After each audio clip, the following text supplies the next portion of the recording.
What's going on, guys? Tonight was the first Monday Night Raw of 2022, and I thought that it would be a great night to do the first episode of our new call-in show before it goes to a members-only feature for channel members here on YouTube. Tonight, though, it is open to everybody. The phone number is on your screen right now. There it is. You'll see it on the ticker down below. The lines are open. It's 989-282-SOLO, 989-282-7656. We're going to do a quick Raw review first. Got to talk about this Monday Night Raw show tonight, and then we're going to open up the phone lines, talk to you guys. Monday Night Raw tonight served one main purpose, and that was to set up the main event for the Royal Rumble. We know Brock Lesnar, new WWE champion after day one on Saturday night, was going to defend that title. The only question was against who? And I was hoping that it was going to be Bobby Lashley, because that was the one match that we have not gotten for whatever reason. All the years that these two have crossed paths, have been in WWE together ever since 2018 when Lashley came back, they have not done anything with the two of them. And I can never figure out why that was. And it's funny, the way things work out sometimes, the best laid plans, they go to hell. And we know what happened with Roman Reigns, the positive test, pulled from the pay-per-view. Sometimes things just have a funny way of working out. And I wish all the best to Roman Reigns. In fact, Roman Reigns is going to be back on SmackDown on Friday night. That's the other thing we learned at the end of the show tonight. Because Brock Lesnar is headed to SmackDown to greet Roman Reigns. So they are expecting that he will be back on TV on Friday. But because of the Roman Reigns situation, we ended up in a place where I don't believe WWE had any intention of going, which is Lesnar and Lashley. And tonight, they had a fatal four-way, the match that we were supposed to get on Saturday at day one before it turned into a five-way. Lashley, Big E, Seth Rollins, and Kevin Owens, with the winner going to the Royal Rumble to challenge for the WWE Championship. And the winner of that match tonight was, in fact, Bobby Lashley. And we are finally going to get it one-on-one. The man who went into the pay-per-view on Saturday, Brock Lesnar did not get a lick of offense in. He didn't lay a finger on Bobby Lashley in terms of, he didn't F5 him. He didn't German suplex him. He didn't destroy him the way that he did everybody else. He left Lashley unscathed. And it looked like that was done for a reason. And it's because we're going to get the one-on-one match. Not only are we going to get one-on-one Brock Lesnar and Bobby Lashley, which is a match that, has a certain appeal to it because I think they also come from similar backgrounds, right? They have the MMA background. We know Lashley's a tough guy. He can handle himself. We know what Brock can do. And Bobby Lashley over the last year has been getting the biggest push of his life. He has been a dominant force on this Monday Night Raw show. So there's the appeal of that, but also Paul Heyman showed up on Raw tonight, and Paul Heyman is back with Brock Lesnar, just like that. Paul Heyman, once again, the advocate for Brock Lesnar, which means we only have a few weeks. But over these next 3 weeks or so, 3 or 4 weeks, we're going to hopefully have some promo battles on TV. We're going to get to see Heyman and MVP as well be part of this program. In fact, they're probably going to have to carry the lion's share of this. I don't know how many Raw appearances Brock Lesnar is going to be making. It would be something if he was on TV every week. So I am a big fan of them doing this match at the Royal Rumble, and I have a funny feeling I know exactly how it's going to play out, which we'll talk about.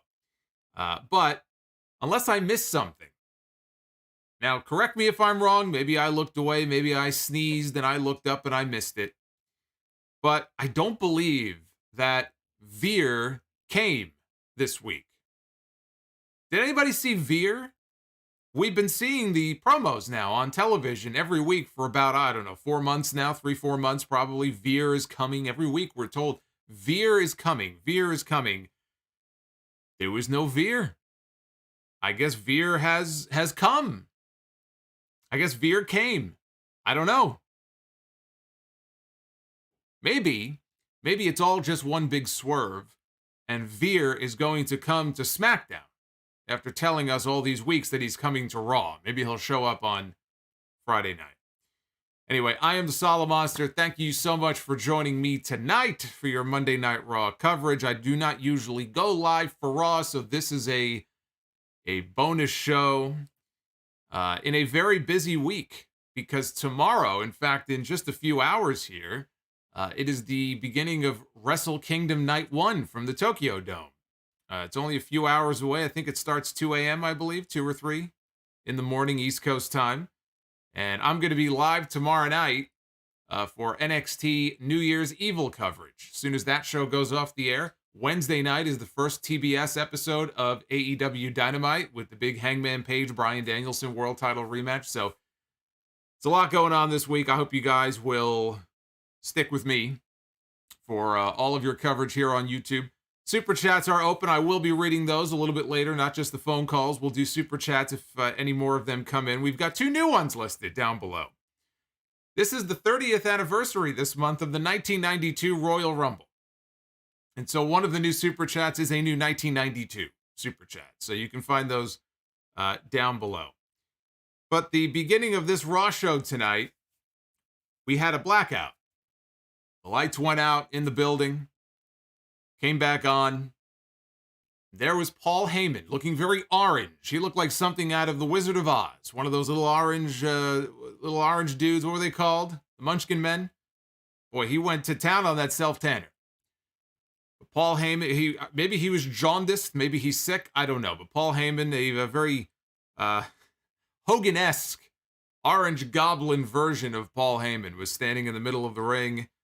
And he was out there to introduce Brock Lesnar. And so just like that, without any initial explanation, they at least did make the effort to have Brock explain why they were back together. But there he was. Yeah, Oompa Loompa, thank you. I couldn't remember for a second. Heyman was out there looking like an Oompa Loompa. So the Oompa Loompa introduced Brock Lesnar, and he comes out with the WWE title. Lesnar throws the ring steps into the ring. He stands on them like his pedestal, like he just won gold at the Olympics. And he looks into the camera and clearly directing a message to Roman Reigns, he says, "Acknowledge me." And he calls himself the one true champion. Thanked Paul Heyman for advocating for his free agency, which allowed him to even compete for the WWE Championship. He thanked Paul Heyman for advocating for pulling whatever strings he pulled behind the scenes to get him into the match on Saturday at day 1. So they at least attempted to offer some kind of an explanation for why Brock Lesnar was entered into the WWE title match at the pay-per-view. Paul Heyman took the mic from Brock, and this was an interesting promo. Heyman, this was almost like a Dan Lambert promo. And what I mean by that is Dan Lambert on AEW has a tendency to talk really, really, really, really fast and not stop, right? He's just constantly regurgitating stuff, and you almost don't even have a chance to process what he's saying.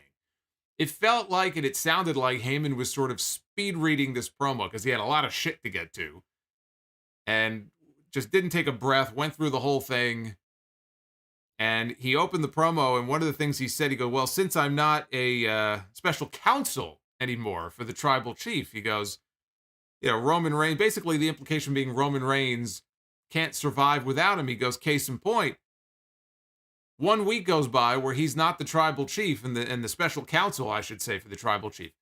And Roman Reigns has COVID. See what happens? He fires Paul Heyman. Roman has COVID. He misses day 1. The man has a point. So Heyman ran down the names of all 4 men in the main event tonight, all 4 potential challengers to Brock Lesnar at Royal Rumble. Kind of glossed over Seth Rollins and Kevin Owens. He put them together like a package deal. Not much of a threat. But then he got to Bobby Lashley.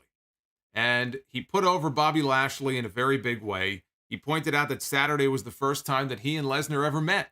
For all these years, they haven't even passed each other in the hallway. They haven't said word one. They haven't shook hands. Nothing. Saturday was the first time that these two had any interaction together at all whatsoever.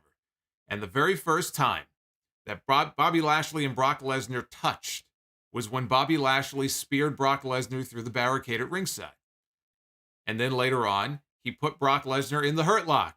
And he says, I even told Brock that had Big E not broken things up, it looked like there was no way out for Brock Lesnar. So he really was putting over Lashley in a big way. But he also put over Big E. which almost had to happen because Big E came out of this looking like, less than. And that's just the way it goes. I mean, you get bumped, you lose your spot, but you can at least, give the guy something. And so they put him over, and Heyman was very complimentary of Big E, and he called him the odds-on favorite in the main event tonight, and he said that he was a great champion. He was a great champion. And it was interesting because Bleacher Report, the wrestling Bleacher Report Twitter page, I think earlier this morning, or yesterday, posted something that said, it was something along the lines of like, what a run, or what a great championship run for Big E. And I cringed when I saw that because I would love to know what they were watching that I wasn't. It was not a great championship reign for Big E. I think Big E represented the company very well. He did a lot of extracurricular stuff and PR stuff, and he made different appearances. He was a great representative, a great spokesperson for the company. And he did have a few good matches. He had a great match with Roman Reigns even at the Royal Rumble. Didn't go his way. There were a lot of matches, actually, that did not go his way. He lost quite a few matches on television and on pay-per-view as the WWE champion. But through no fault of his own, it was not a great championship run. Years from now, when we look back at the first WWE title run, maybe the only WWE title run for Big E, nobody is going to look back at that reign and go, man, that's one of the better title reigns that I've seen in the last decade. I remember this match and that match and that match and that match and this moment and that moment. Nobody is going to say that. Because it was not a memorable reign. It was not even a memorable way that he won the championship. It was an angle on Raw that they did. They could have made it a bigger deal, and they didn't. And so from the very first day he won the title, it was really not positioned as anything special.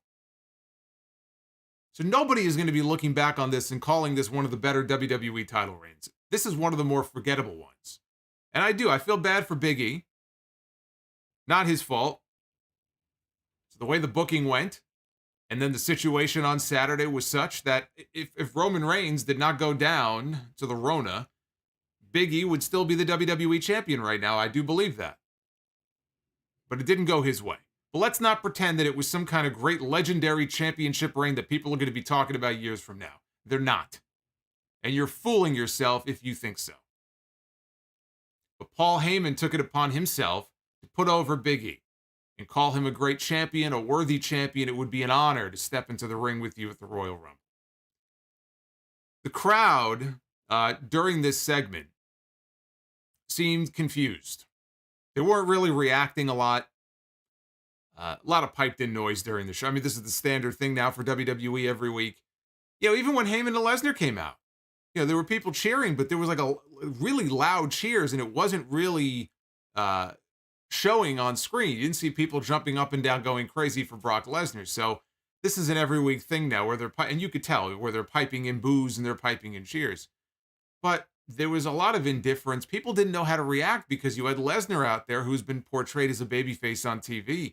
Heyman has been a heel.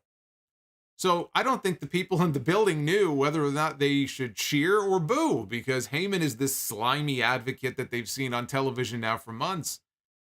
But then all of a sudden with the flip of a switch, he's with this guy who people have been cheering. So is Heyman a face or is Brock a heel? It's almost like they didn't quite know how to react to this. But what I also thought was interesting was Lesnar had that line at the beginning when he was talking about Roman Reigns, about how I'm the one true champion, right? He mentioned that I'm the one legitimate champion, the one true champion.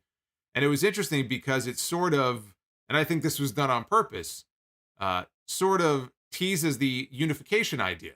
And a lot of people have been talking about it, but we were talking about it on the review on Saturday night. I was pitching that as one potential idea. I talked about it again on Sunday on the podcast. Could they go the unification route? Brock Lesnar is the WWE champion. Roman Reigns is the Universal champion. Champion against champion, winner take all at WrestleMania. Either end the brand split or keep the brand split, have one champion. Would they have the guts to go down that road? The answer is no, by the way. I don't see that happening.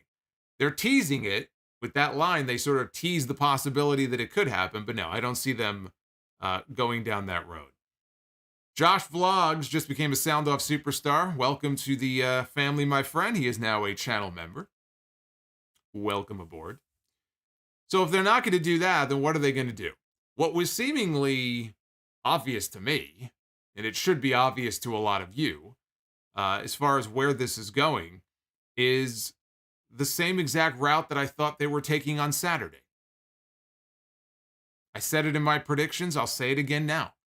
I think we were heading to Paul Heyman being revealed to be in cahoots with the Bloodline. Paul Heyman is still with Roman Reigns, and he is still with the Usos. And he was likely going to cost Brock Lesnar his match at day one. Things happened. Brock Lesnar is suddenly the WWE champion, and we're going to get Brock Lesnar against Bobby Lashley at the Royal Rumble. Heyman and Lesnar all of a sudden, out of nowhere, are being all chummy-chummy. And now the stage is set for what I think is going to happen, which is that when we get to the Rumble and we get Lesnar against Lashley, Paul Heyman is going to do what he did to Brock Lesnar at the Survivor Series 20 years ago this year, which is that he is going to turn on Brock Lesnar. He is going to cost Brock Lesnar the WWE title in his match. Bobby Lashley is going to walk out of the Royal Rumble with that championship. And before that night is over, Brock Lesnar is going to end up in the Men's Royal Rumble match. He is going to win the Royal Rumble, and he is going to go to WrestleMania and challenge Roman Reigns for the Universal title. Because that issue is not yet resolved. Brock is going to SmackDown on Friday, in fact, to confront Roman. So we know we're getting Lesnar and Roman. It's got to be either the Saudi Arabia show, if there is one next month, or WrestleMania. How do you get there? How do you keep things interesting? You go with the Heyman swerve. So I don't think they're going to deviate from the original plan, and I think that's what we're going to get at the Royal Rumble. That's how I see it going down. In fact, there was a report I saw earlier that WWE is forging ahead with its plans for WrestleMania. So whatever their plan was for Roman Reigns and for Brock Lesnar, they're sticking with it. So again, that's why I think what we're going to get at the Rumble, we were going to see on Saturday, nothing really changes. They're going to get to the same destination. It might just take a little bit longer, but they're going to get to the same place. That's how I see things playing out. We had Randy Orton and Matt Riddle taking on the Alpha Academy. Riddle tried for an RKO on Otis, but he stuffed the attempt and hit the world's strongest slam for the win and set themselves up now for a future tag team title match. This is what they do now. This is what they do now with their champions on TV. They beat their champions almost every week. Champs are chumps. We see champions being pinned left and right. Championship contenders matches. That's their new fetish. Championship contenders matches every week.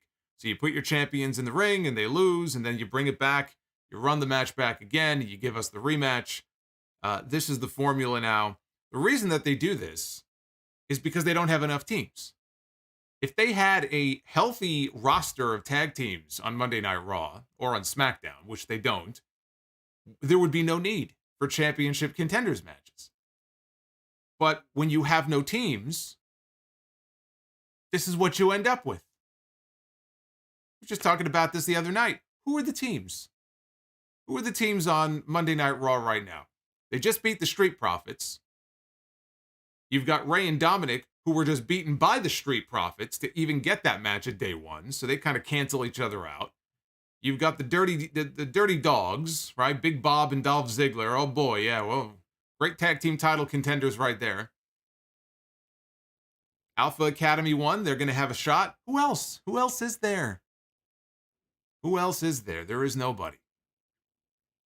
Although I have an idea. I do have a sense of what the tag team title match might be at WrestleMania this year. I'll save that for the end. But that was the segment. Not really anything else to it. We had a 24/7 mixed tag team match with Dana Brooke and Reggie against Tamina and Tozawa. All four of them hit the ring. And as soon as both teams are out there, they cut to commercial. So we get 3.5 minutes of commercials.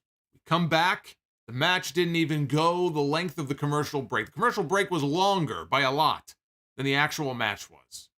Not that I'm complaining about that. The shorter, the better with this 24/7 shit. In fact, if you took it off the show completely, I wouldn't mind because it has no business being on the show anymore. It is so played out. It is so played out. I am almost stunned. I'm not really, because these people aren't that creative, but I'm almost stunned that this 24/7 thing has gone on for so long and they haven't made any attempt whatsoever to innovate or freshen it up in some way. Or, they do these on location things occasionally with Reggie and he's jumping around and stuff, but like typically it's just the same shit where they'll have a match, it's over in 30 seconds, or you have the running brigade of morons who run through the building, the parade of jabrones, right? And they run to the back, or they run into the crowd. It's like they just, 24/7, let's just send them out there. We can't come up with any new ideas. When you reach the point where you have no new ideas for a certain angle, you end it. You end it. That's it. I mean, it's sad to see them just run this stuff out there and the crowd is sitting on their hands and nobody cares. Nobody cares. Go back and watch the match again. It won't take you very long. Nobody cares. Dana Brooke is the 24/7 champion. It's no wonder nobody cares. But nobody cared when Reggie had it. Nobody cared when any of these people had it. This 24/7 shit absolutely fucking sucks. Tozawa kicked Tamina by accident when Reggie avoided a boot. Tamina smacked her partner. Reggie followed with a flipping senton. Corey Graves called it a whoopee cushion. Doink would be offended by that. But that's basically what it was, I suppose. And that was the end of that. We move on. Nothing else to say about this. Becky Lynch came to the ring for a promo. Big Time Bex. Big Time Bex. Boy, they're really trying to get that name over. Big Time Bex. So she said she has some time to reflect, and she realized that she is a work of art. She referred to herself as a work of art. Called herself Vincent Van Gogh. Said that Liv Morgan broke her promise to the fans and to herself. That brought out Liv Morgan, the loser from Saturday. Liv said Becky knew just how close she came to winning the championship, and she said she always gave it her all, and that's what she did at day one. Oh, she gave it her all, everybody. She gave it her all. You know what? Just give her another shot, because she gave it her all. Everybody gets a participation trophy now in this company. She came close.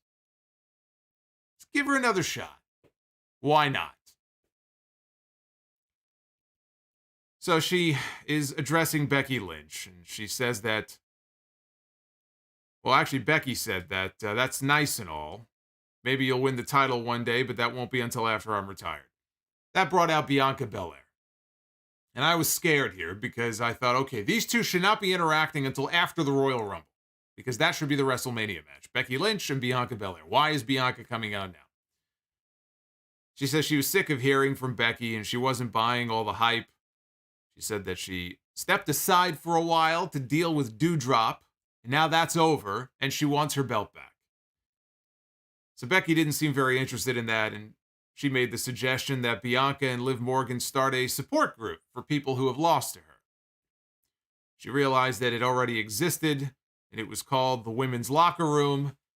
And Liv said, she's very surprised to hear Becky mention the Women's Locker Room, seeing as how she has not seen the inside of it in many years. And I think that was designed to get more of a reaction than it did. It didn't get too much of a reaction. So Becky suggested that Liv and Bianca had an issue between them. You guys address it. And the two of them each gave a look at each other. They tossed Becky out of the ring, and then they started brawling. So we got a brawl between Bianca and Liv Morgan. She was about to give Liv the KOD. Becky knocked him down, took Bianca down with a manhandle slam.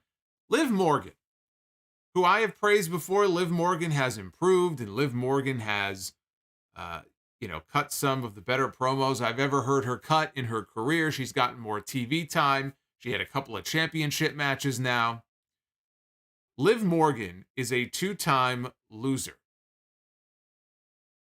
She's a loser on TV. She comes out in this segment, And she talks about how I came close and you knew I was so close to beating you. But it doesn't matter how close she came. That's the second time now that she has lost to Becky Lynch, and it was a fair win. You know, the first time Becky was using the ropes, Saturday, Becky went to go put her foot on the bottom rope and couldn't do it. She botched the finish. And they even pointed it out on the replay on commentary. Like, oh, she tried, but that was a clean win. That's it. Doesn't matter how close you came. That should be the end of it. Now, later in the show, there was a segment in the back with Doudrop. Adam Pearce and Sonya Deville were in the back, and Doudrop interrupted them, and she was very upset. And she was talking about Bianca, and she was talking about Liv. They go out there, and they're talking about challenging for the championship again, and this is ridiculous. Why do they get a shot? What about me? I should be next in line. And she's complaining about that. And by the way, part of me wanted to agree with her and say, oh, Doudrop is making great points. But this is what happens when you give losers on this show, you feed them title shot after title shot after title shot. You get another loser like Doudrop, who lost 3 matches in a row to Bianca Belair. Now, they were all very good matches. I enjoyed the matches they had on TV. But she lost 3 times to Bianca Belair. Doudrop is the last person who should be coming out demanding a title match. But why not? If Bianca's out there and Liv is out there and they both have lost to Becky Lynch, you know what? If I'm Doudrop, yeah, give me one too. Give me one too. At least with Bianca Belair, you've got the built-in story going back to SummerSlam last year where, you know, she was blindsided by everything, 26 seconds, she got pinned, and since then, Becky has not pinned her, you know, clean. I mean, they've had a couple of matches, a couple of times they've been in the ring together. Crown Jewel. So, but at least you have, you know, you have that story there. Sonya Deville booked a triple threat match for next week. And I breathed a sigh of relief because I thought we were getting a triple threat of the Royal Rumble. And I said, what are you doing? Why are you putting Becky and Bianca in the ring together now? But what they're doing in Philly on Raw next week is they're going to do Liv Morgan, Bianca Belair, and Doudrop. And the winner of that match will go on to the Royal Rumble to challenge Becky Lynch for the Raw Women's Championship. So, yeah, I look at this, and we know it's not Doudrop, right? They're not going to do heel against heel. So it's not going to be Doudrop against Becky at the Rumble. Forget about that. It's going to be Bianca or it's going to be Liv Morgan. I would rather they save Bianca for WrestleMania, and you do Becky against Bianca at WrestleMania. So, you know, that would leave only one option here. But, you know, as I look at this match and how things could potentially play out, you know, unless they have something bigger planned for WrestleMania, if they want to do Bianca and Becky at the Rumble because they've got another idea in mind. Now, Alexa Bliss was brought up on the show tonight. We have not heard her name mentioned in a few months, ever since Charlotte ripped up the doll and the stuffing out of Lucy the doll. What was it, Lucy, right? Lucy the doll? Lucy or Lily, whatever the fuck that doll's name was. She ripped the stuffing out of it, and she had this nervous breakdown, did Alexa, and she was crying in the middle of the ring. And we haven't seen her. We haven't heard from her since. Tonight, they mentioned later on in the show that there's going to be a segment next week called Alexa's Journey Back to Raw. And the way they previewed this and the way they described this, I don't believe Alexa Bliss is going to be on the show next week physically. I think it's just going to be like a video package or something. But they're already building now to the return of Alexa Bliss. Could they be clearing the way for an Alexa Bliss redemption story? Maybe she's going to ditch that character and go back to the old Alexa Bliss. Would they do Alexa Bliss against Becky Lynch for the Raw Women's title at WrestleMania? I don't know about you. That's not a match that I would rather see over Becky and Bianca. Even though we've seen Becky and Bianca before, I want that match to play out at WrestleMania, not Becky Lynch against Alexa Bliss. I know all the Alexa fans are not going to like that, but that to me does not seem to be the way to go for WrestleMania. But if she's on her way back and they're already building it up, it's got to be a good possibility. Or the only other thing I could think of, if there's something bigger in mind that they have in store for Becky Lynch, the only other thing I could think of, I guess there's two other possibilities, but the one I was thinking of was Ronda Rousey. We haven't heard her name mentioned. They have a history together. We never did get that one-on-one match between Becky and Ronda. Could Ronda Rousey be sprung on us for a WrestleMania match against Becky Lynch? There is one other name that also hasn't been mentioned, and you start seeing her pop up on screen here a few times every time we get a new subscriber, is Asuka. Asuka's been out for a long time. Asuka's been out for many months. Last time I saw her, she had a cast on her arm, on her hand, her wrist. She had some kind of injury, surgery. I don't know if she's still hurt. I don't know when she's going to be back. If you remember when Becky went away, when she announced that she was pregnant, she presented Asuka with the Raw Women's Championship. She basically was the one to hand the belt to her and say, well, when you won Money in the Bank, you won the belt because I have to go home. And so maybe now they come back to that, and Asuka sees this attitude change in Becky Lynch, and they want to get back, and they want to do Becky against Asuka. So there's a few different potential avenues for them to go down here. I just think after what happened to Bianca at SummerSlam, the 26-second debacle, to rectify that by running it back and having her beat Becky Lynch straight up, end this ridiculous streak of Becky Lynch being a champion every single day since WrestleMania 3 years ago, and Bianca's the one to put her down, and then you move on from there. So for the Royal Rumble, it may well be Liv Morgan. They may be going to Liv and Becky for a third time at the Royal Rumble. That's probably what it's going to be. That's probably what I would prefer, just because you save the Bianca one. And there's no way Doudrop is winning. So it may well be a third match with Liv Morgan. I just don't see the point. I just don't see the point of it anymore. Rhea Ripley and Nikki Ash, speaking of things that I don't see the point to anymore, challenging Carmella and Queen Zelina for the Raw Tag Team titles, or Raw Tag Team, not Raw Tag Team titles, the Women's Tag Team paperweights, as I call them. This was more of an angle than a match. It went 2 minutes. Corey Graves on commentary was selling the story that Nikki is the weak link for her team. There she is. There's Asuka. Look how happy she is. Yeah, I don't know what her injury status is. I should probably look into that and see where she is. I haven't been following her on social media. Is Rhonda still pregnant? Is she? I thought she had her child. Is she still pregnant? Well, then I guess that's out the window. I thought for some reason I thought she already had her child. But if she's pregnant, then I guess that takes her off the table.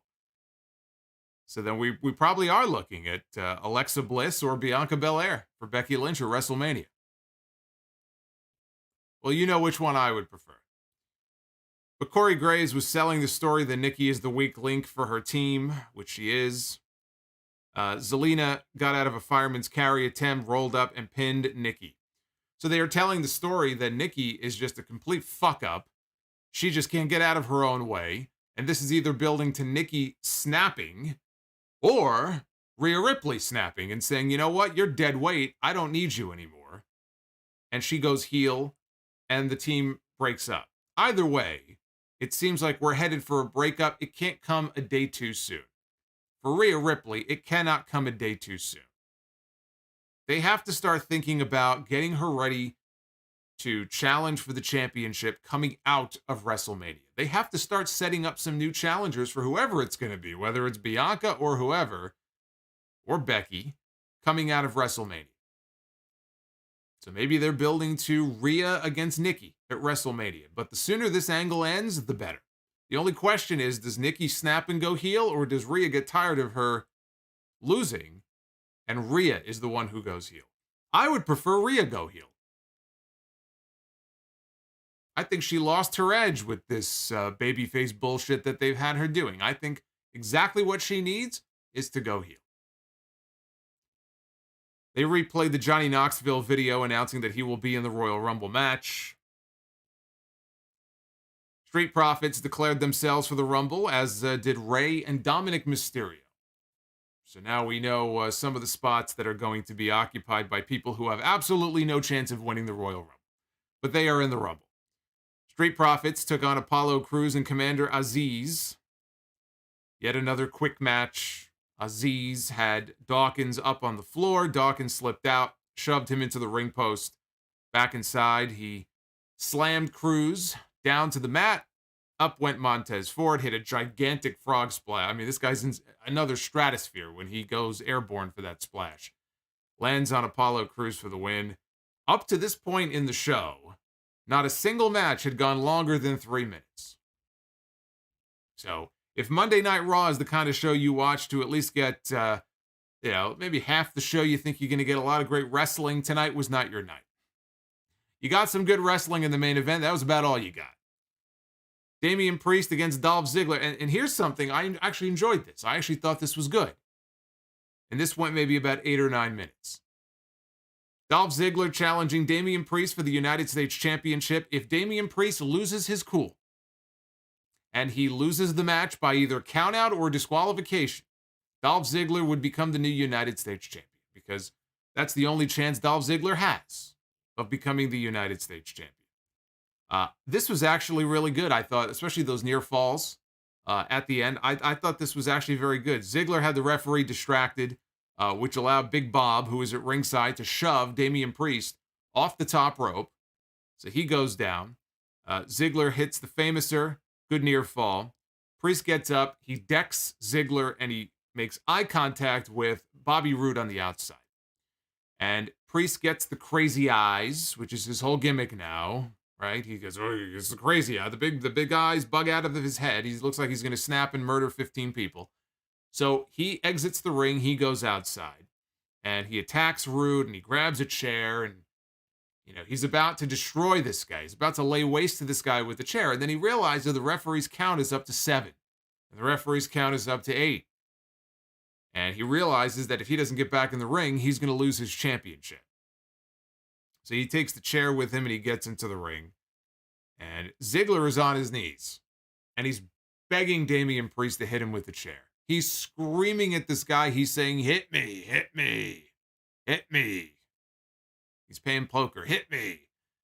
And Damian Priest, because that's the only way. He's a loser, right? And that's the only way he's going to win the championship. If somebody gets disqualified, then he'll win the title.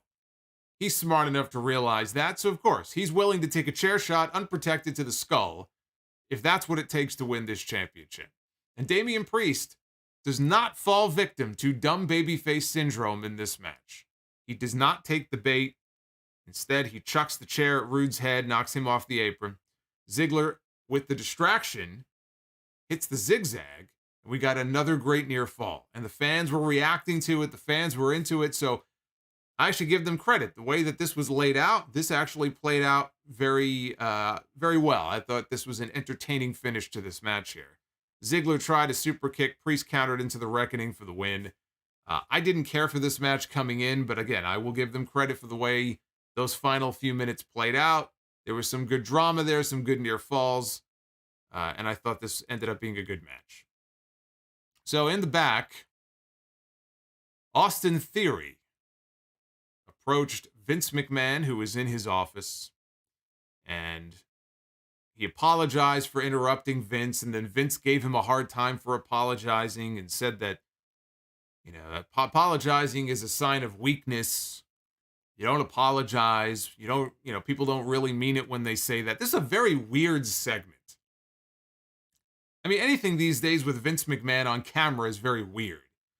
But this was a very weird segment. The way that they shot this, it was like a multi-camera shoot.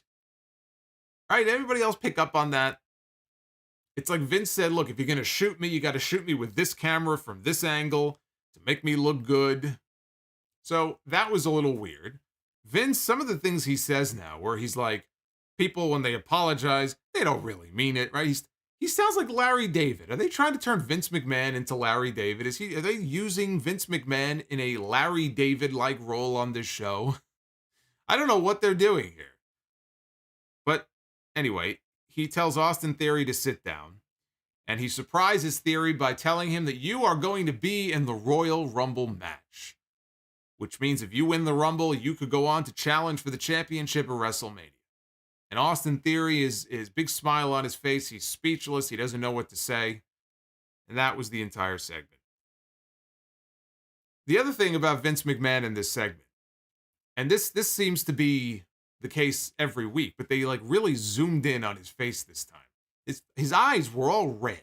You notice that? He looked like he had pink eye in both eyes. Either that or the wax was just melting into his eye sockets. I don't know. It was one or the other. It was very strange.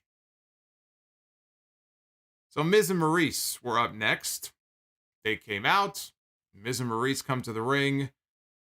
And Miz talks about how he was one skull-crushing finale away from beating Edge at day one.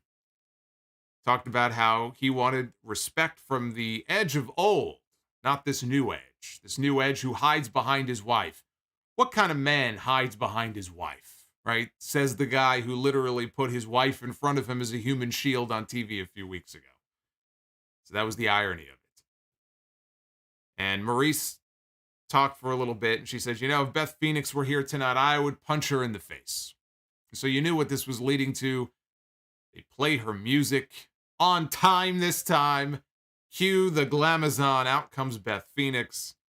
And thank God they played her music this time, so she actually could walk. She wasn't paralyzed in the aisleway, making mean faces. She was able to actually walk out and make a normal entrance. She stopped. Her husband came out. Edge and Beth Phoenix walked to the ring together. Edge says, look, I didn't ask my wife to come out and do what she did. I didn't ask my wife to fight my battles for me. And Beth Phoenix got on the mic and said, he's right. It was my idea. What you saw at day one was my idea. I hope that entrance wasn't her idea. But her being at day one, she says, was her idea. And Edge proposed an idea. He said, what if I team up with Beth to take on you and Maurice, and we can do it at the Royal Rumble? And I breathed a sigh of relief because that meant they're not going to drag this out 3 more months until WrestleMania. Thank God. Miz accepted, which Maurice was not happy about because he didn't even consult her before accepting the challenge. And Beth kind of cocked her fist as if she was going to throw a punch, and Maurice fell down. She was scared. They did the same thing with Edge and Miz, and I think their first segment together on TV at the beginning of their feud. So that was a little callback there. But praise the wrestling gods. We don't have to wait until WrestleMania, which means Edge will hopefully move on to something more interesting than this in April. Big E was in the back, and he was being interviewed by Kevin Patrick. First time we saw Big E all night after losing the WWE Championship at day one. And I was wondering, coming into the show, I said, are we going to get happy, jolly Big E doing all of his gyrations and everything else that he always does? Because how many times have we seen champions do this in the past where they lose their title, but then they're on television the next night and they got a big smile on their face and it's like, no big deal. It's like nothing ever happened. And I'm happy to say that was not the case tonight with Big E. Big E looked serious. He looked like he was not in a very good mood, which he shouldn't be. And he said being the WWE champion meant a lot to me, and it meant a lot to a lot of people, which it did. You saw the reaction when Big E won that title. I mean, there were people from all over the world, celebrities, fellow wrestlers, people in other companies who just were flooding Big E on social media with love when he won that title. So he knows it meant a lot to a lot of people. He said, there's no shame in losing to Brock Lesnar. But we don't wallow in self-pity. We pick ourselves up, we move on. Tonight, I have a chance to right the wrongs and start my path back to regaining my championship. And he said this with more fire than I'm saying it with right now. I like that. It's sad that I even have to say that. It should just be a given that when somebody loses the world title, they come out on television and they're not very happy about it and they want their belt back. So many times, though, that doesn't happen anymore. So to see Big E for a change when he's usually all happy-go-lucky, look as if something is actually bothering him and something has actually angered him. I'm glad that they did the right thing because it would have been ridiculous for him to come out there and be doing anything else or acting any other way. So I like the fire from him here in this segment. We got the match originally scheduled in the main event this week for the pay-per-view on Saturday. Fatal 4-way. The right to challenge Brock Lesnar for the WWE Championship at the Royal Rumble, which is later this month. Bobby Lashley, Seth Rollins, Kevin Owens, and Big E. Actually, before I skipped over one match. I was ready for the main event here. I skipped over the AJ Styles match. I think I'm trying to block it out of my mind here.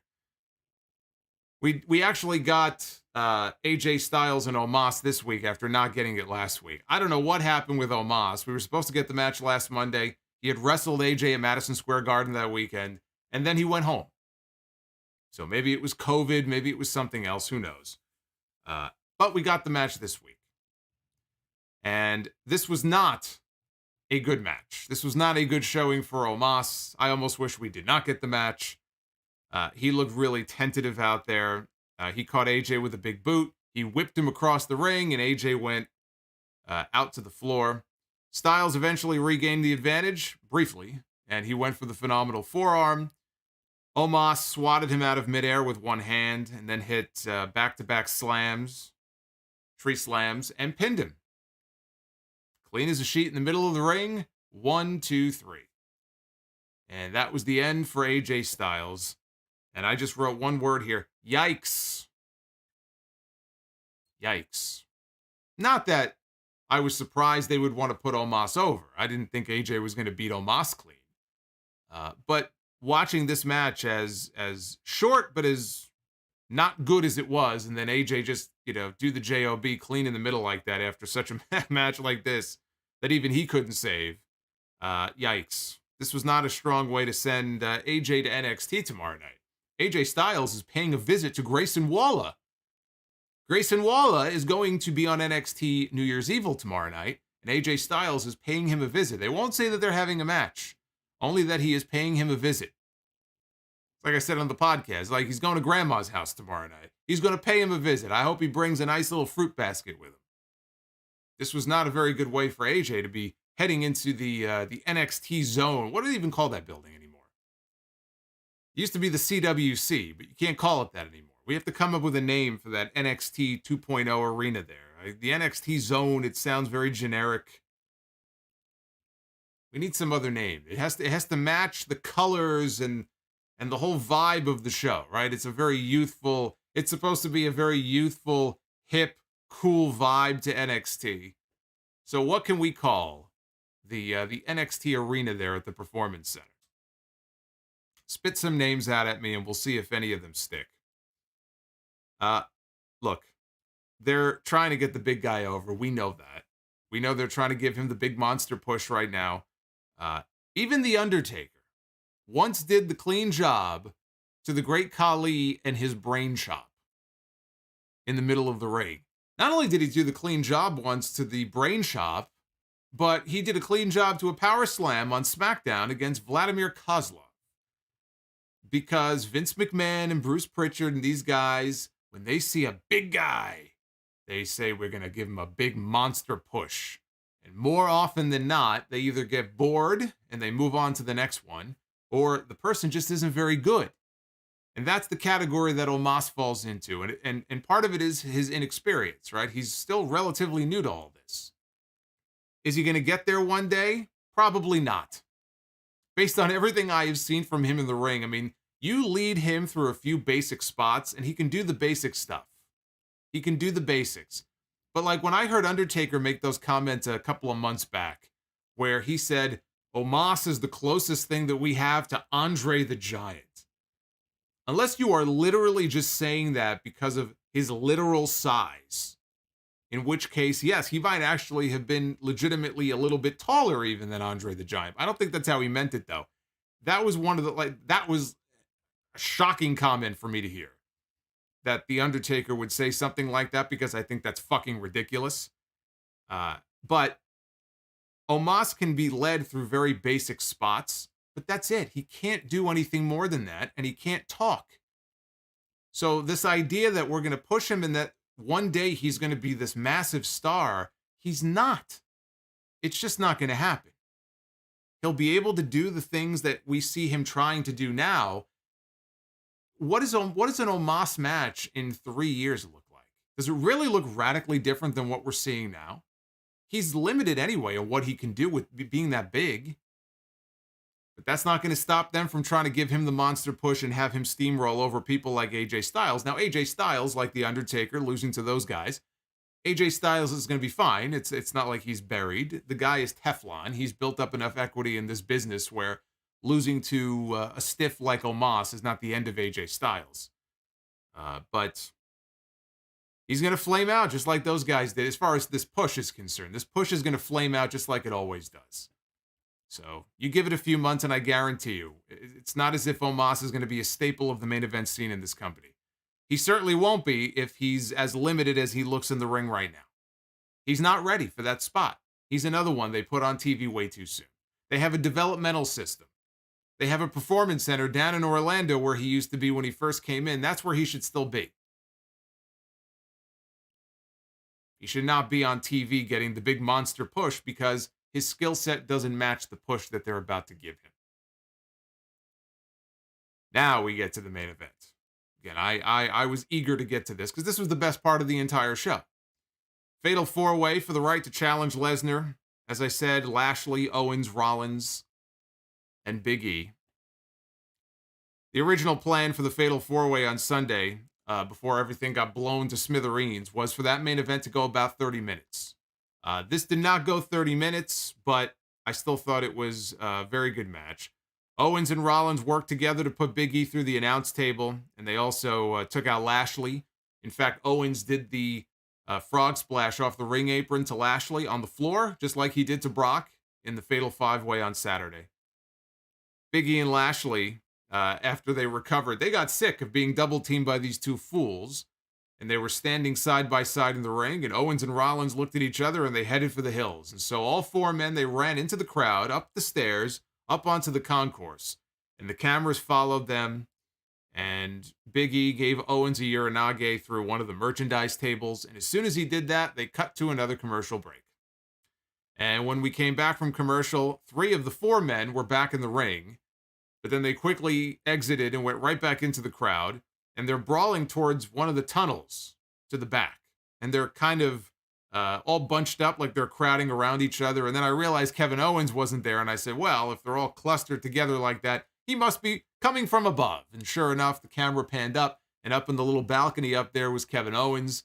He hit a senton, took everybody out. Back in the ring, Owens hit another senton off the top and onto Big E, and Rollins immediately followed that with a frog splash. And he went for the pin, and Owens, instead of breaking up the pin, because remember, the winner of this match is going to challenge for the WWE Championship, and Seth Rollins is the one who got the contract a couple of months ago and was talking about how it should have been me one-on-one against Big E. You know, he's about to win the championship, and Owens is cheering him on. He doesn't even try to break it up. Owens is really trying to be this guy's friend. He's clapping, he's cheering for him. It's like he's happy that Seth is about to win the match at the Royal Rumble. Owens then hit a pop-up powerbomb to Big E. Rollins was cheering him on until Bobby Lashley shoved him, and Rollins went forward and ended up colliding with Owens, and that broke up the pin attempt. Lashley caught Owens with a spear in the end to win the match and to win the right to challenge for the WWE Championship at the Royal Rumble. We are finally going to get it for the first time ever, one-on-one after all these years. Brock Lesnar one-on-one against Bobby Lashley. Main event was very good. The rest of this show was brutal to sit through. And I enjoyed the Priest-Ziggler match as far as, how that finished out there at the end. But for the most part, this show was, as per usual, it was a chore to sit through. And now you guys know why I don't go live every Monday night. I need time to digest this show. That's why I wait until Sunday, usually, on the podcast to talk about Raw. I know it's not ideal to wait 6 days, but you guys are very patient, and that's the way it's been done for years. And so we are going to resume that. This is not going to be an every week thing here, but I figured I wanted to do the call-in show pilot. And before it goes members only, we'll open it up to everybody. And so how could I do a show on a Monday night and not talk about Raw? So I sat through Raw. I watched it live. I took notes. I didn't, Usually I'll give myself an extra day or two, but boy, this show is, it is not good. It's just not good. But the main angle on this show has me hooked. And right now, that's the most important thing. I will take these victories where I can get them. I am excited to see Lashley and Lesnar. I am excited to see if we get interaction on TV in these next few weeks with Paul Heyman and MVP, which I'm sure we will. The timing is perfect, in fact. In fact, that might be one of the reasons why they put Heyman and Lesnar back together. And they said, oh boy, this is going to work out perfectly, because now we can have the dueling promos between the two advocates back and forth on TV. So I am very much a fan of them putting this match together. It's a big-time match with a big-time feel to it, and it's a match that we've never seen before. And how many times can we say that when it comes to WWE, that we're getting a big-time match that we have never seen before? It is not a rematch. It's not a third, fourth, fifth time. It feels fresh. It may well be the only time we get to see them one-on-one, because I don't think there's going to be a rematch coming out of this. I think this is going to be one and done. And it's not going to go long.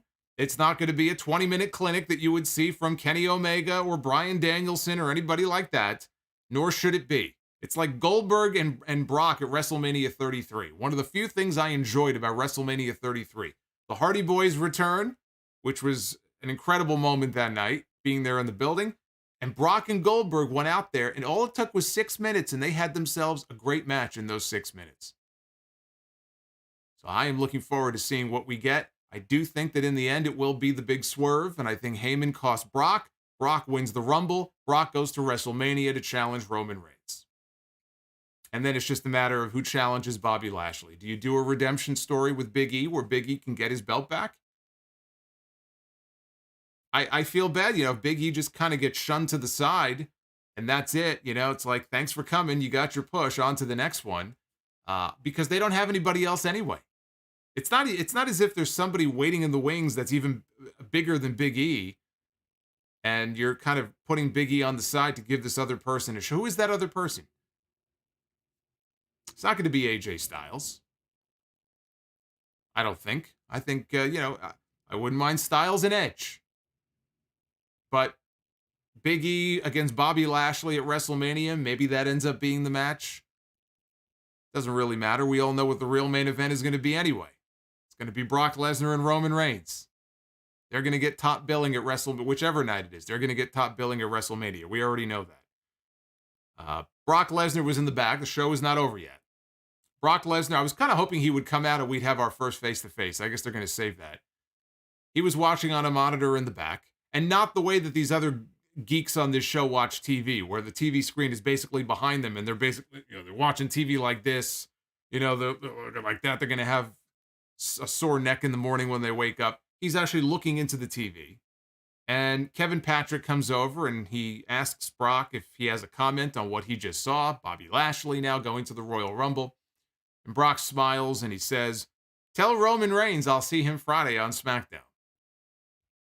So didn't even say a word about Bobby Lashley. Completely ignored this man, ignored the fact that, he even won that main event. He is still talking about Brock Lesnar, or Roman Reigns, rather. Maybe Bobby Lashley will show up on SmackDown. Give Brock Lesnar a reason to remember his name and to focus on him and not worry about Roman Reigns. Maybe he'll lay out Brock Lesnar at the end of SmackDown on Friday. I said earlier that Owens and Rollins, I wouldn't mind if they kind of did the tag team thing for a while, because, as I look ahead here, two of the opponents for Edge that I would be most interested in seeing him in the ring with at WrestleMania would either be AJ Styles or Kevin Owens. And I would love to see it. But I think the Owens and Rollins thing has this little alliance of theirs. I think it has more mileage.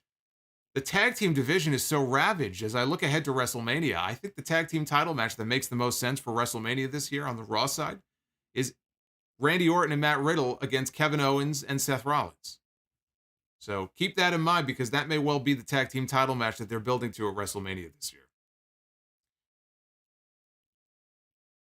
I did get a Twitter poll up for Raw, and this poll looks very different, as you can see. than a lot of the usual polls that we see when I put them up. Even for SmackDown, I'm not just talking AEW, but even for SmackDown, and usually the numbers are pretty good. But this is Raw, so you get roughly 35% thumbs up, 33% thumbs in the middle, 31.7% thumbs down. And so if you would like to vote, the place to go, if you are new here and don't know where to go, it is at Solomonster on Twitter. At Solomonster is the place where you can vote in all of these Twitter polls. So for those of you who tuned in late, I know it's weird to see me on a Monday night. Usually I am not doing a live Raw review because I simply cannot put myself through that torture each and every single week. So I don't do it. I do it on Sunday. But the reason I wanted to go live tonight is I wanted to take a few phone calls. We're not going to go all night or anything like this, but I wanted to give people a sense of what to expect going forward. Because one of the new perks I'm adding for channel members is that we are going to do the occasional call-in show. You'll notice that I haven't done phone calls on any of the main streams in a while. I know not everybody is a fan of the phone calls, and sometimes there's just not enough time for them. So I wanted to give people a chance to call in, and I said, well, why not add it as a perk for our channel members, the people who support the channel and pay to be a part of the channel because they want to. But I figured this first one, this little free preview here, we would take some calls tonight and do a little pilot episode on what I am calling Better Call Saul. So if you would like to call in and sound off and let me know your thoughts on Raw tonight and the goings-on in WWE, or whatever it may be, we'll take a bunch of calls here before we wrap up in a little bit. And I am going to read your Super Chats as well. And thank you to those who have sent in Super Chats. I do appreciate it. But there's the number on your screen. 989-282-SOLO. 989-282-7656 is the phone number. The lines are all jammed up. So if you're getting a busy signal, just keep trying, because eventually you will get in eventually. So let's do this. Let us go, and hope this works too. Let us go to 520. You're on the air.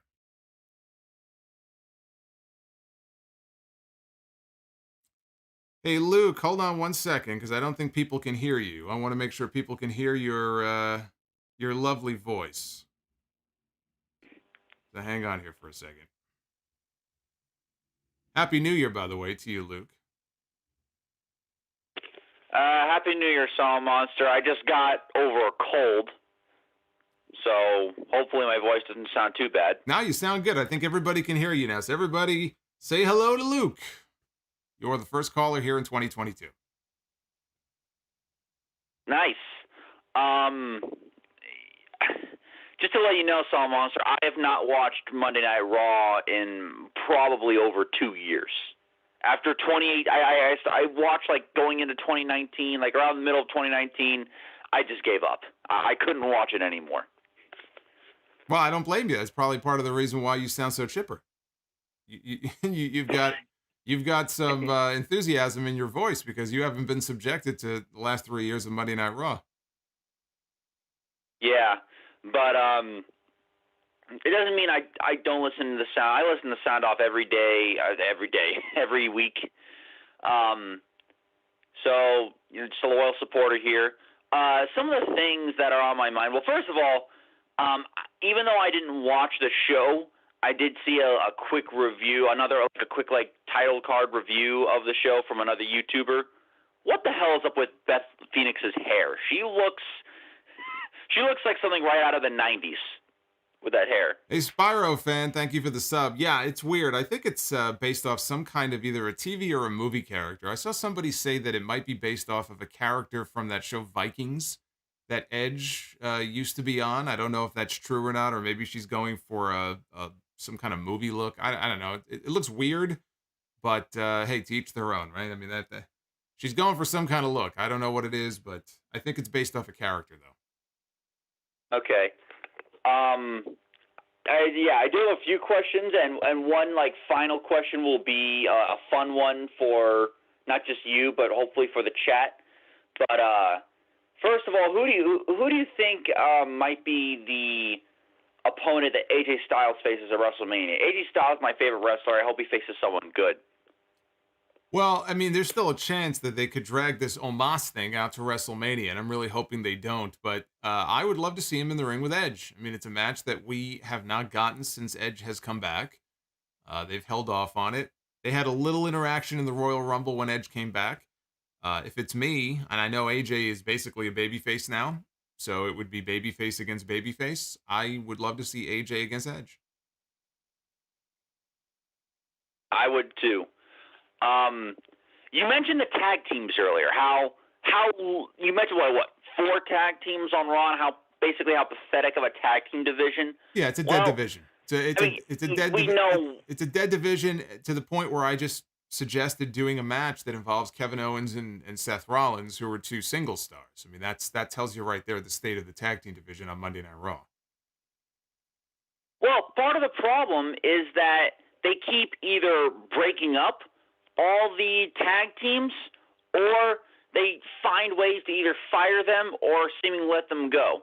The first team that comes to mind, and I know he's part of a team now, but the first team that comes to mind is Heavy Machinery. They were over on the main roster. They could have been tag team champions, and they broke up that team for seemingly no reason. All they ended up doing was putting Otis they basically moved him from one tag team to another. Yeah, and that's what they do. I mean, if they had actual plans in mind for some of these people, I might excuse it. I might say, okay, well, they have plans for this person or for that person, but it's never a case where they're breaking up a team and have another plan in mind. It's just, well, let's just break up the team, or this one guy, we don't have plans for him, but then they don't have plans for the other person either. So we've seen that story play out time and time again. It's just tag team wrestling is not Vince McMahon's priority. It really never has been.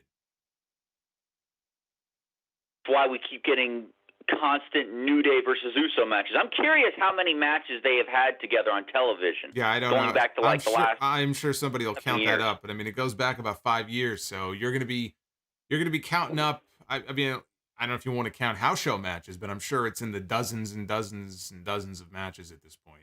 The good thing about that is they always have good matches, but at some point, it's like, enough already. Let's move on to, fresh faces here. Yeah. What's your other question? Okay, I'll just get to my final question.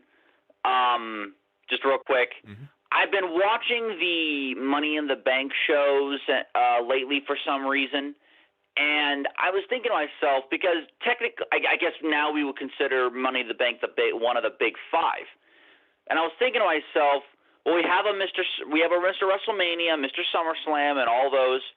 In terms of the pay-per-view, who is Mr. Money in the Bank? And I came up with 3 names: John Cena, AJ Styles, and Seth Rollins. All of them have had really good to great showings or important moments at Money in the Bank. Out of those 3, who do you think is Mr. Money in the Bank? What was the second name you mentioned? I mentioned John Cena, AJ Styles, and Seth Rollins. Probably of those, I would go with Rollins. I know Punk won a couple of them, so Punk has had a lot of success in Money in the Bank matches. I probably would go with Rollins of those 3. Yeah, he's had a lot of great matches going back to the pre-show match from 2013 with The Shield and the Usos. Yeah. No, I mean, I think Sheamus has also had a number of good, Money in the Bank showings. Edge obviously has had success there as well. But I don't know, maybe I might go Rollins or Sheamus. Probably one of those names. Cool. So thanks for taking my call, Solomonster. I hope to be hearing more from you in the future. I guess the only other point that was on my mind was, speaking of firing people, with all the women that they've been firing lately, last year, it's asinine to me how they can either fire or let go of people like Ember Moon and Ruby Soho, Toni Storm, Chelsea Green, Taya Valkyrie, and yet they keep people like Dana Brooke and Tamina. All due respect to them, but nobody cares about Dana Brooke and Tamina or Aaliyah, for example. It's also the reason why the women's division is just so lacking on all brands in WWE. Yeah. But I'll be signing off now, and have a good night, Solomonster. Peace. You too, Luke. Thanks for the call. You know, it's interesting you mentioned Aaliyah, and you know what's sad? I had completely forgotten about Aaliyah. They called Aaliyah up, which was mind-boggling to me that she was even called up ahead of some of the other people that they have down there. I mean, that was ridiculous. But to be fair here, and this is another great example of what they do. They call people up. They did this with Toni Storm. And to correct what he said, Toni Storm was not released. Toni Storm released them. So that was the one difference there. Although they may well have ended up releasing her anyway. It was inevitable Toni Storm was going to get cut anyway. But Aaliyah is called up.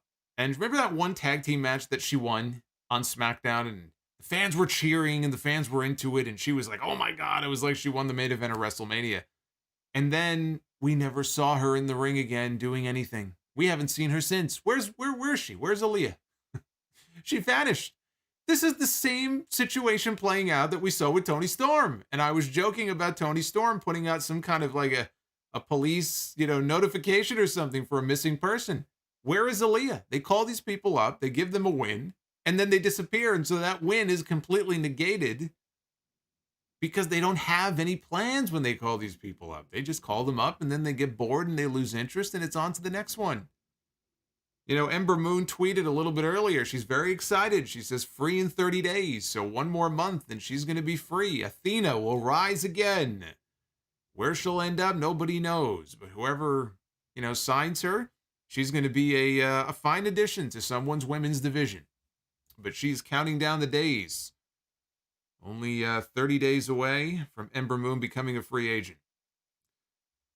Let's go to 714. Hey, yo. Hey, yo. Who am I talking to? All right, I just wanted to make sure you can hear me. I can hear you. It's Chris Manson. Chris Manson, sound off legend for 8 months. Hey, Chris Manson. What's going on, Chris? So, let's see. I watched the opening segment with Heyman, a little bit of Otis, because he's my thick king, and that's obvious. Women's segment. And then I got bored. I started watching Brooklyn Nine-Nine. That's pretty fire. And then I got to the main event, and I counted on you to fill me in on the rest, which has become a weekly occurrence, at least on the WWE side. Well, that's why I'm here. I'm here to fill you in on all the bullshit so you don't have to watch it. So what I saw was a pretty good show, and we're getting Brock versus Bobby. Give me a slice of that. Of course it was a pretty good show. You only watched 2 segments. If I had to watch 2 segments from Raw, I would watch the 2 best segments, and I would think it was a good show too. If you sat through 3 hours of Raw, you wouldn't be saying that right now. Well, I'm a smart man. What can I say? You are a smart man. Any other questions for me here on this? You are the second caller here on our first edition of Better Call Saul. Second the best. With this Alexa Bliss thing. So I feel like she's going to be in a prime spot heading towards WrestleMania because, she's been gone for a while. And, she has that reverse NXT effect where she wasn't really a name in NXT and she went to the main roster and she's like a top star, I would say. Wouldn't you say that? No, I mean, she's won the Raw, and I think she was the first one to win the Raw women's title and the SmackDown women's title. And since then, I think she's had, combined, she's probably had, 5 championships? I mean, yeah, she's always been pushed at a very high level. She obviously has a lot of fans behind the scenes in this company. And I agree. I think they're going to start with these segments next week. Her road back to Raw. They've got something in mind. And who knows? It could be Becky at WrestleMania. But I'm sure whatever it is, clearly they have something big planned for her. I know that's not the popular opinion, popular vote, like Becky versus Alexa, but Vince has done the unbelievable sometimes. They wanted Daniel Bryan versus Sheamus at WrestleMania 30 in a Who Cares match. So Was that the official stipulation? I'm just saying, I yeah, wasn't aware. that Is would that have what it been the was? official. Okay. All right. See, we've Yeah, solved that in a Who Cares match. after 7 years. We now know it was a Who Cares match at WrestleMania 30. Thank God we didn't get that. Yeah, so I'm just telling people ahead of time, like, I know people want Bianca versus Becky, but be prepared for Becky versus Alexa. Whoops. Yeah. No, I think if not Bianca, that's probably where we end up. So I'm hoping that we go a different way. Hopefully that does not happen at WrestleMania. Anything else, Chris? Before I let you go. No, you keep on going. I'm done. I'm about to KO. I'm about to watch Wrestle Kingdom tomorrow. All right, that's right. Wrestle Kingdom is coming up in just a few hours. All right, well, listen, I'm sure I'll see you in the chat. Yep. I'm going to be Stream it. streaming a lot this week, so I will see you later, buddy. 5 days in a row. Let's go. I know. Let's do it. All right, that was our boy Chris. I know a lot of you regulars in the chat recognize Chris's name. He was just on I believe he was with us on Saturday, in fact, for the day one stream. So it's good to hear from him. Let us, we're going to get back to your calls. I know the lines are filled, but I do want to make sure I get to your super chats as well. So let me read through some of these. And I thank everybody who has dropped a note here, including Naif, Al Safar, shout out Naif, for the $4.99 super chat. Alex Jimenez, $7 super chat. I cannot call in because I'm at work, but I will still be happy to tune in for this, even if I am a wee bit delayed. James Cooper, Solomonster still rules. Thank you, sir. Loki Agatho, sup, my friend, just showing some love to my favorite podcaster. Is it me, or did Big E look legitimately gutted tonight? I don't know how many of you saw that picture from the end of the pay-per-view. Somebody who was in the first few rows took a picture of Big E after the main event on Saturday. You can see Brock in the background as he's walking to the back with the title, and Big E is sitting on the ground up against the ring apron, and he just has this look like his dog died. Like he has this like sad, downtrodden expression on his face that you can't help but feel bad for the guy, because that wasn't supposed to happen. He was supposed to leave day one with the WWE Championship. And all of a sudden, you're getting pinned after one F5 by Brock Lesnar, and he meets the same fate that his boy Kofi Kingston, met a couple of years earlier. So, yeah, I'm sure it really did not sit well with him.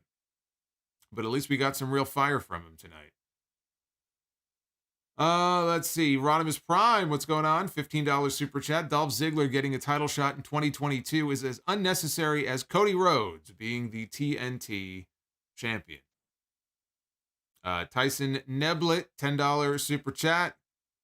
I can see Bobby Lashley defeat Brock Lesnar at the Royal Rumble by interference by the Bloodline, and then Lesnar is in the 30-man Rumble match and wins. Well, you must have just listened to my review. You're just parroting what I just said. Either that or great minds think alike. Marco Roman, $4.99. Why are you recapping? Yeah, after our well, I wish I knew who the person was the other night. JJ, have a good night, my friend. He says, I look forward to your streams all the time. Best podcast on YouTube. Thank you, Marco. We got a lot of them coming up this week. Bob the Builder, funniest shoot trio in history. New Jack, Honky Tonk Man, and Iron Sheik. Funniest shoot interview I have ever watched. Did they do one together? So that was a joint shoot interview? You got to tell me where I could find that. I've never seen that one before. Dr. NXT Scorpio, Omos will be a star. You just got to let it play out. That's right. We got to let it play out. You got to let this play out, man. You got to just let it play out. There's a plan. All those people at WWE, they let it play out. They played them right out of the company. They played them right out of a job. And he also says, I had to put closed caption subtitles on my TV just to understand what Vince was saying. That would be a funny experiment. I should try that one of these weeks. And then review it on the podcast. What do my closed captions say when I put Vince McMahon on mute during these segments with Austin Theory? Gorilla Glue Expert, with the $4.99. Would you do Owens and Rollins against RK Bro at Mania since WWE has no tag teams? Also, will Sammy win Money in the Bank this year and then finally release the documentary? I don't think he's going to win Money in the Bank. I do hope we get the release of that documentary. And yes, I literally just pitched the idea of doing Owens and Rollins against RK Bro. I think that probably ends up being the tag team title match at WrestleMania. Let's get back to some of your calls. Let's go to 352. You're on the air. Hey, Jason, how you doing? Good. How are you, sir? Who am I talking to? George Morris from Florida. It's George from Florida. Florida man on the line. What's going on, George? Man, Jason, I know you don't have much time for me. At least give me 5 minutes. I have a couple questions for you. First of all, would you agree with me when I say that this is the worst WWE's been since 2001? Since 2000. I mean, since 2001, to me, it's been just progressively worse. Yeah, well, if we're talking Raw, I mean, Raw has gotten progressively I'm talking about everything. It's just been horrible. I can't take it. I cannot. It's just getting worse every year. It is getting worse. Ever since that invasion, I just been losing interest each and every year. It's just been progressively worse. Well, you reflect the television ratings. Television ratings have gone down, but yet they're making more money. So there's some kind of imbalance going on here. Well, what do you want me to say? I've been watching since 1984. This is the worst it's been. Even WCW 99-201 has been better than this. These last several years. Oh, I don't know about that. It's close. That was pretty bad too. But well, not as bad as this. I mean, at least they didn't have the same crap every week, like the same match. I just can't take it. I can't take any more of the Usos and the damn New Day, and I can't take any more of and when they made Jinder Mahal champion, I just wanted to vomit. It gave me really bad diarrhea for 3 days. It was just the worst. Well, you probably had one of those dirty water dogs off the street from like a cart. I did that once, and I paid the price for it. But listen, so we know all the stuff that you absolutely cannot stand. What is there one thing that you actually really like in wrestling right now that's going on? A wrestler, a storyline, something that's going on? No. Nothing. I don't. I'm just to be honest with you. I don't. Even storylines on the Brady Bunch are better than the storylines in WWE right now. I mean, I don't watch AEW. I don't because I don't know why, because I work up 2 jobs and I don't have barely time for anything, you know. Well, you have time for me. Well, that's because I wanted to stay up and call you because you were doing this. Otherwise, I'd be sleeping. I just wanted to do this to talk to you because I've been listening to you for 10 years. All right. Well, that's a long time. But listen, I'm glad that you made it through, and I want to get to a few more calls before I fall asleep here. But is there anything else you'd like to kind of get out here before I move on? The best year in Raw history to me was 98. Every Raw was good except for those 2 Saturday ones. September 5th and 12th, well, those were Saturday shows. And it's funny you mentioned that. It's funny you mentioned that because, well, maybe I'm thinking of a Friday night one, but there was a taped Raw because they were delayed because of tennis, and Vince McMahon did a promo in the ring. And do you remember this promo and the comment he made about Undertaker and Kane? What he called them? Yeah, I think so. Something about... It was with a P. They called them 2 putrid pussies or something like that. Putrid.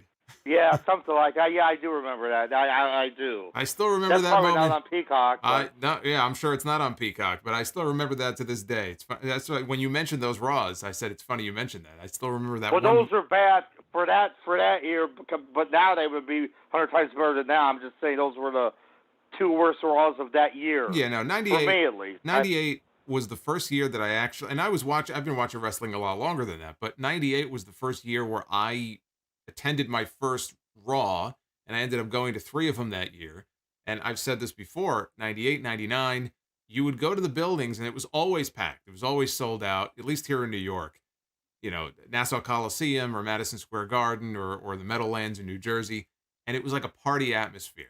Everybody had a sign. You could barely see the ring. Everybody had Yeah, signs. I remember that. Yeah, no, and everyone was drinking and everybody was having a good time. So at that age, or if you were a teenager, early 20s, if you were in that kind of demographic, it was like a fucking party every week. So yeah, of course. I mean, it was a lot more fun back then because it was just a different show. That's just it's just not what the show is now. The last wrestling show I ever attended was June 3rd, 98 in Indiana. That's why I was living in Maryville, Indiana. It was actually in Hammond.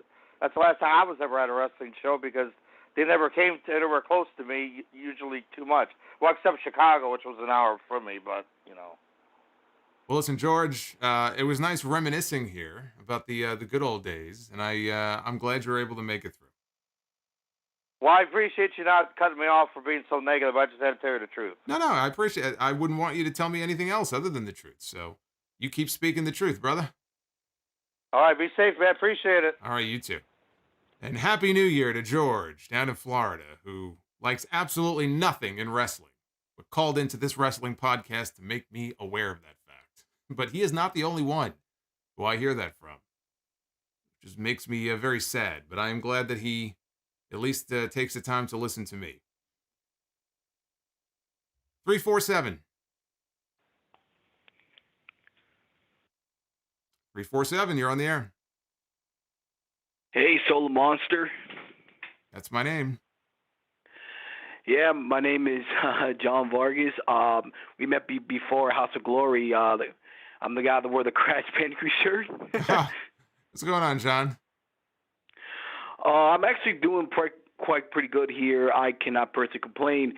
I personally just been watching wrestling, just like not just Mondays, but also Tuesdays, Wednesdays, Thursdays, and even Fridays as well. Every so day. It's been Wrestling every day of the week. Going on for almost 20 years. It all goes back to like AAA and CMLL and NWA TNA, and also like Japanese hardcore wrestling and whatnot. Now, I know a lot of fans these days would talk about like the inside scoop of what's going on with the releases of WWE and all that. But I always have to ask, like, in terms of like unique stage sets in pro wrestling, not just in WWE but WCW, but all pro wrestling, what is your favorite stage set of all time? I have to go with WrestleMania 33. It was, and maybe just because I was there, I've never seen a set as gorgeous and just, it was just to be there live. It was, first of all, it was gigantic in person. And you had this like ramp. I think it went something like 80 yards or something. It was the crazy long ramp, but with the globe, and there was like a roller coaster that was part of the set. Like it looked incredible. And I've liked a lot of the theme pay-per-view sets the WWE and WWF used to do like 20 years ago. They were actually creative back then, and they had sets for pretty much a different set for every show.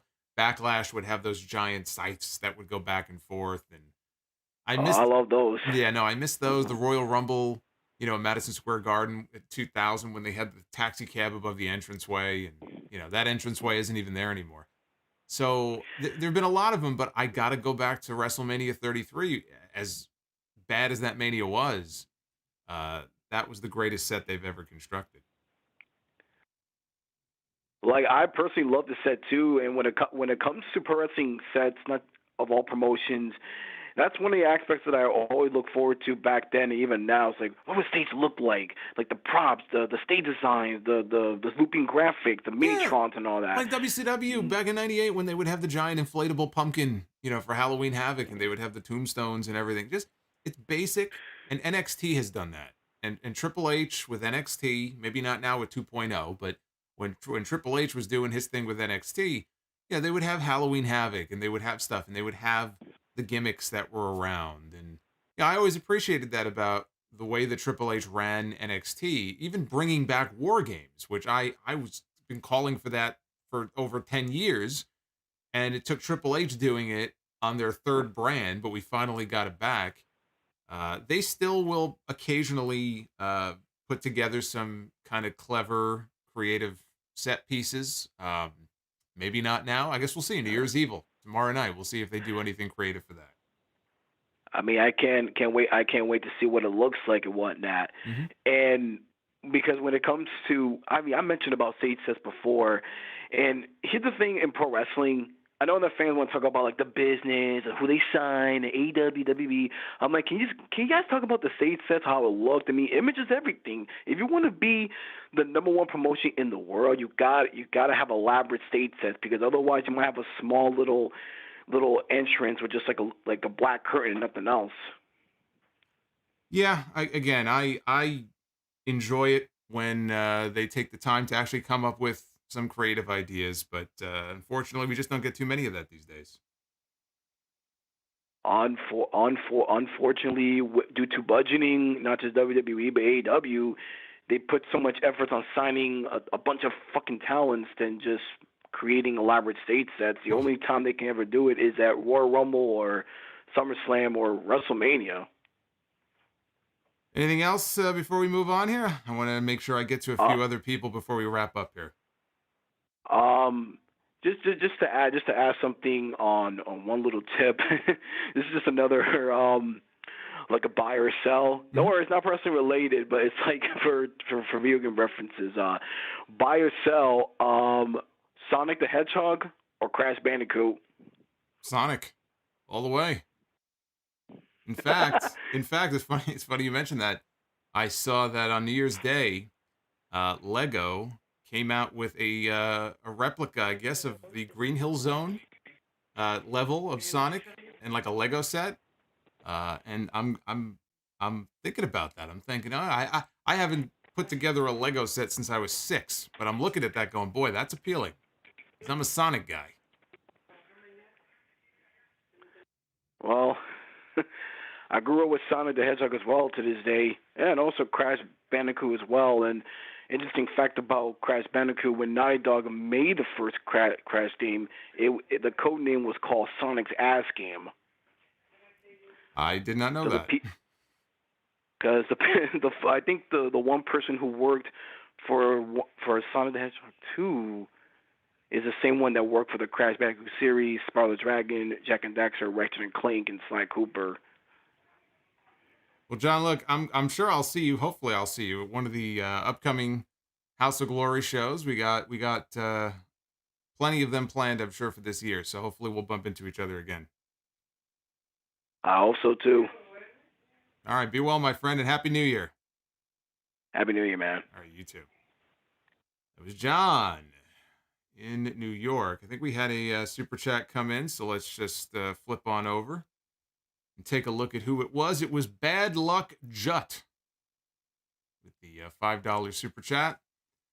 Hey, Solomonster, been listening since 2016. I've enjoyed every review. Buy or sell, mid-2000s Shawn Michaels against current-day Lesnar, or Stone Cold versus Roman Reigns. I always wanted a Shawn Michaels-Brock Lesnar match, especially Shawn against Lesnar back in the day when Lesnar would do more than he does now. That's the match I would have loved to have seen. Michaels and Lesnar. I got to buy on Michaels and Lesnar. Although, Austin and Roman, I'm sure that would have been good too. But I'm a Shawn Lesnar guy. Let's do a few more. It is, by the way, Wrestle Kingdom begins in a few hours. So I know there's going to be people who are staying up all night. I can't do that. But I will be watching Wrestle Kingdom at some point tomorrow. I will review it, maybe not live, but at some point I do plan on doing a review. For night 1 and night 2. I might do them separately, so I will keep you guys informed about what I decide to do. 786. Yeah. Hey, man. This is Demetrius from Miami. Hey, Demetrius. What's going on? I got a question. How long do you think you're going to take Randy Orton to RKO Mad Riddle? And I think WWE's trash, but I still go to events, and I watch AEW. So my question is, how long do you think you're going to take Randy Orton to RKO Matt Riddle, and will they have a match at WrestleMania this year? No, they're not going to have a match at WrestleMania this year. I think that's too soon. I think they defend their titles. But he is going to, I mean, he'll drop him with an RKO. It's just a matter of, when are they done making money off these guys? Because they're probably selling some merch. And it's not like they really have anything better for them to do at this point. I think we have to wait and see who the champion is coming out of WrestleMania to see at that point if they decide to break them up, get them both back into the singles ranks. So it's going to happen. I can't tell you when. I mean, it could be 6 months, 4 months, 9 months. I still think there's juice left in this pairing. They just don't have any other teams. So that's the problem. But no, WrestleMania, I think that's too soon. I don't see it being WrestleMania. 347. Hello. Hello. Who am I talking to? Hey, talking to Garfield, man. I just tweeted you my picture with John Cena, man. I'm a huge fan of you. First of all, Happy New Year. Happy New Year. I met him in Brooklyn. Yeah, he was filming The Peacemaker at my job. He's a real nice guy, too. I saw that the red carpet premiere for The Peacemaker has been canceled.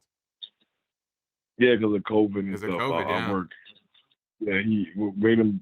I digress a little bit. What made it so cool was that while he was filming, because I work for Child Protective Services, we actually found one of his toys. It was him and the Randy Orton toy, and he's upstairs like 2 floors above me. I said, "Wouldn't it be cool if he signs it?" And he actually signed it for us. He took a photo for us. Oh, that's very cool. Very cool.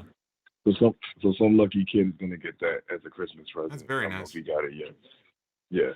So anyway, I have like 3 questions for you. Mm-hmm. Number 1, how would you book the Lashley and Lesnar?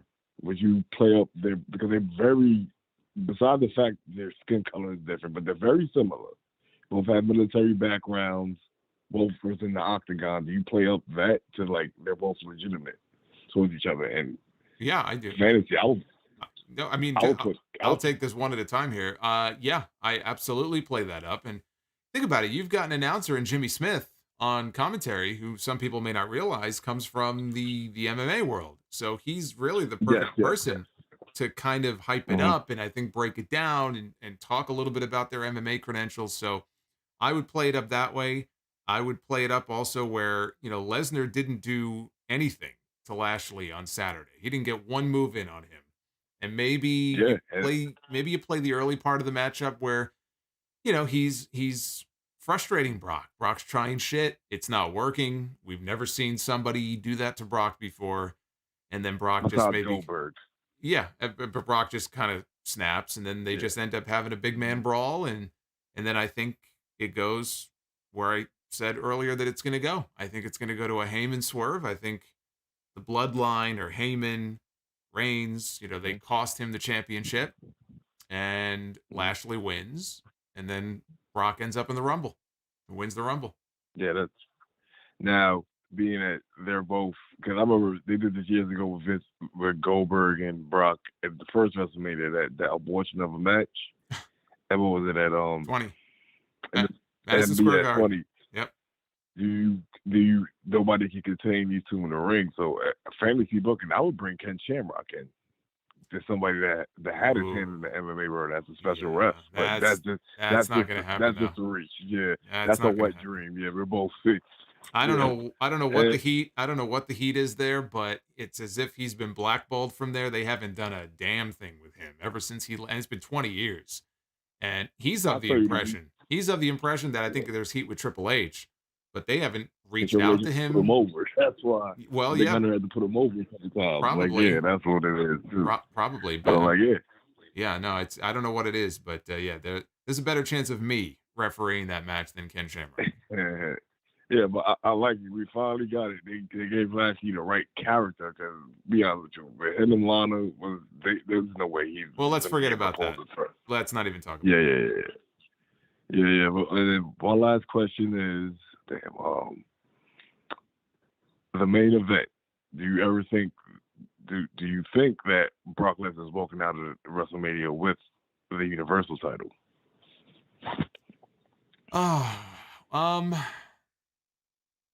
I don't think he's the right guy. I wish there was somebody else who was ready. Big E. No, I don't think it's Big E. I don't think it's Big E. I don't think that they have done a good job of really Yes. setting anybody else up who looks credible enough and Besides Mac. is exciting enough to me to where I look at them and I Mhm. go, that's the guy. It could have been Big E, but right now it's Mhm. not. There's nobody like that on even Drew, and we'll see what the Yeah. deal is with his neck because he may be hurt. But if he's not, and if he's healthy enough to go to WrestleMania, it doesn't look like Mhm. he may be in the main event unless it's a triple threat. Even Drew doesn't really excite me. There's nobody that I can point to go after. How long has it been? A year and a half. It's going to be 2 years, before Roman even drops the belt, possibly. Who is there on the roster now? Forget NXT. Who is there on the roster now that you look at and go, that should be the guy? Is it Brock? I don't think it should be Brock. I would say Lashley, but he's tied up in that other storyline. Yeah. And I would say if you went with NXT, the one dude I call him Scott Steiner Jr. His nephew. Oh, Braun Breaker. Because Yeah, because they literally have a YouTube compilation. I'm gonna send it to you too, where he does everything like his uncle, including the botch, like where he fell off the ring post with Tess. yeah. They even had that botch where he actually fell off the ring post and he fell off the apron in the midst. And that's no soul for, but like It's I too would soon. say that It's dude. too soon for that. I mean, again, I just don't know who that right person is. It could be Brock. It may end up being Brock, but I just wish there was somebody else not named Brock who could credibly be that person, a fresh face, someone who hasn't been in that spot before, who Roman could put over. The one thing I'll say about Roman, and I've enjoyed his work, and I think he's hit his peak and he's great, is he's not doing anybody any favors with these feuds. So when he beats these people and he moves on, nobody is getting Never over hear. here. Right? He's not putting anybody over. Nobody is coming out of a feud with Roman Reigns looking better or in a better position than they were when they went into it. I don't think. And I would have said, yeah, go ahead. I would have. Yeah, no, sorry to cut you off. I would have said Big E. They could have built it up like he's at Raw and just lost his Yeah, title. but they didn't. No. Yeah. And I think that ship has So sailed. I think that ship has sailed. getting tired of him, the Usos beating the crap out of his brethren, and then he just comes and because Big E and Roman do have a friendship. I was watching that John Cena documentary where he think he's bench press like 600 pounds, but Yeah, and they had a match, at Survivor Series, and he lost. So again, I'm looking for something we haven't seen before. Roman and Brock, we've seen it a whole bunch of times, and I'm still kind of excited for it just because this is a very different Brock than we've seen in the past against Roman. Now he gets to play the babyface for a change. But still, there should be somebody else, and they just haven't done a good job of putting anybody in that position. That's it. Yeah, it's Brock is the face. I can't remember last time I think he was face was the day. And he's terrible at being a face. Now I think just let him just be in that. He's loving life now. He's loving life, yeah. But yeah, man, thanks for having my phone call, brother. And of course. thanks. I don't want to say I know other people want to get on this line too. So thanks for having me. All right, man. Thank you for calling in. That is Garfield from I think Florida. Yeah, it's crazy when I think about who could be in that spot. And somebody mentioned in the chat Walter, but yeah, and look, I'm a huge fan of Walter. I just made the comment the other day, if they played their cards right, Walter a year from now, we should be talking about him as either, if not the top, the number 2 heel in the entire company on the main roster. Outside of Roman Reigns, he should be that high up on the card, and he could certainly go in there and be a dominant force on any show that you put him on. Then it just gets into the question of, do you trust Vince McMahon and Bruce Pritchard to do right by Walter? And I think we all know the answer to that. So, unfortunately, let's do a couple more. And again, the plan going forward, I hope you're enjoying this. We get all kinds of colors here, but the plan going forward is for this to be a members-only perk for all levels, whether you're a superstar or a legend. We have 2 tiers. And for those of you who are interested, below every video, and I think including this one, if you are not a channel member, there is a white join button. And if you push that, it'll give you all the information, and then you can decide if you want to join, and if so, which tier. But the idea is that this would be a feature that It wouldn't be on any set day, but when we do call-in shows, it would be members only. You could do a quick show, you could do a longer show. But I wanted to do one for everybody because it's been a while since we've taken calls, and hopefully it's something that you guys enjoy. Do hit that like button, by the way, before you leave. I know I haven't mentioned it, but we can get those likes up well over 300 at least. That would be great. So go ahead and do that as I throw it to 7:02.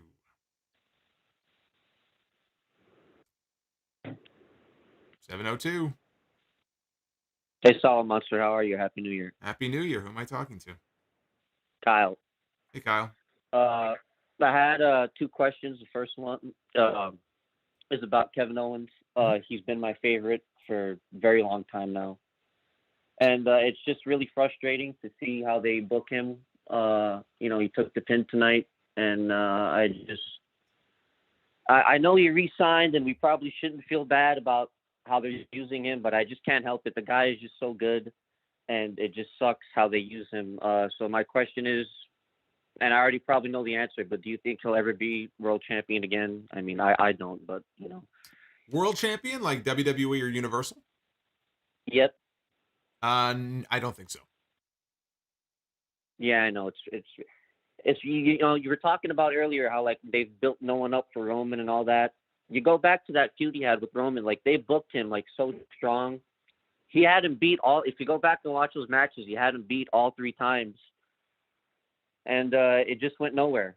I don't understand it, and it's just really frustrating. My second question is about Lashley. If he does beat Brock for the title, I don't know who faces him at Mania, but it's probably going to be Almost, and he's going to win the championship. That would be so awful. Oh my God! Yeah. I believed that the original idea, it looked like Lashley was about to go babyface and possibly split away from MVP. And then all of this stuff happened. And so I think that even though their main storyline might still be intact, I think it screwed up a bunch of other ones. And I thought we were heading to Lashley as a babyface against Omos, which would have been a terrible match, but it would have been an undercard match. The idea of that being a championship match is horrifying to me. And I could really see it happening. It's really I could awful. too. That's the scary part about it. And I'm hoping that this stuff, him beating AJ, and if he racks up some more wins, I'm hoping that's not the direction they have in mind, because that would be absolutely just beyond terrible. And shout out to Fawaz, by the way, joining as a Sound Off Superstar. I did see you there, buddy. But yeah, no, I think that would be a horrible idea. But I agree. Is it possible? Yes. Unfortunately, I think it is. Yeah, I just don't know who else there is really. You look at the roster. I mean, Edge, I guess, but well, there's Big E. I really mean, don't again, know if you want Big E to, I'm not interested in that at all. I'll be honest. but you want to know what I think the likely option is. I think he's the likeliest option. Yeah, I mean, Edge and Lashley for the title. Then you almost have to put the title on Edge. And I don't know that they. Well, I mean, I don't know. I guess he hasn't had the championship since he's come back, and they could kind of make that a big deal. Edge winning his first title in however many years.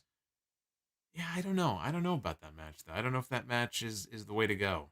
Because after that, what do you got, right? Damian Priest. I think Damian Priest drops the U.S. title to Austin Theory at WrestleMania. Yeah, only guy I could think of is Finn Balor, but we know they don't give a shit about him. So you know what? I completely forgot about him. How sad is that? Yeah, that's so hard. He was killing it in NXT, man. It's such a shame. It really is. Yep. All right, well, that's all I had. Get to your other callers, and love the show, and keep up the great work. Thank you, sir. I appreciate it. Yeah, Kevin Owens just, he's a family man. That's what he said.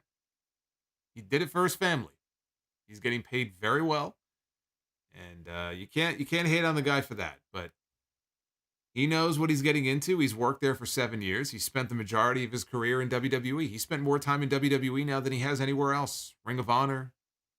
So he's comfortable there. He makes a good living, but he also knows what he was getting when he signed on the dotted line. So he certainly doesn't have any reason to complain if he ends up being upset about his position on the card. We know he's been upset about his position on the card before. He's been frustrated in the past. Now, He really doesn't have any reason to complain about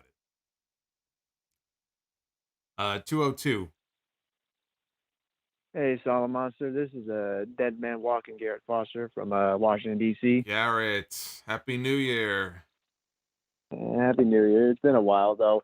Unfortunately, D.C. got hit by a giant snowstorm, so I've been shoveling snow for the last few hours. Well, I was better you than me. I was a little worried. It looked like we might have some couple of inches coming to us, and then we dodged a bullet. It was nice and clear today. We haven't had any snow at all this season. I'd like for it to stay that way.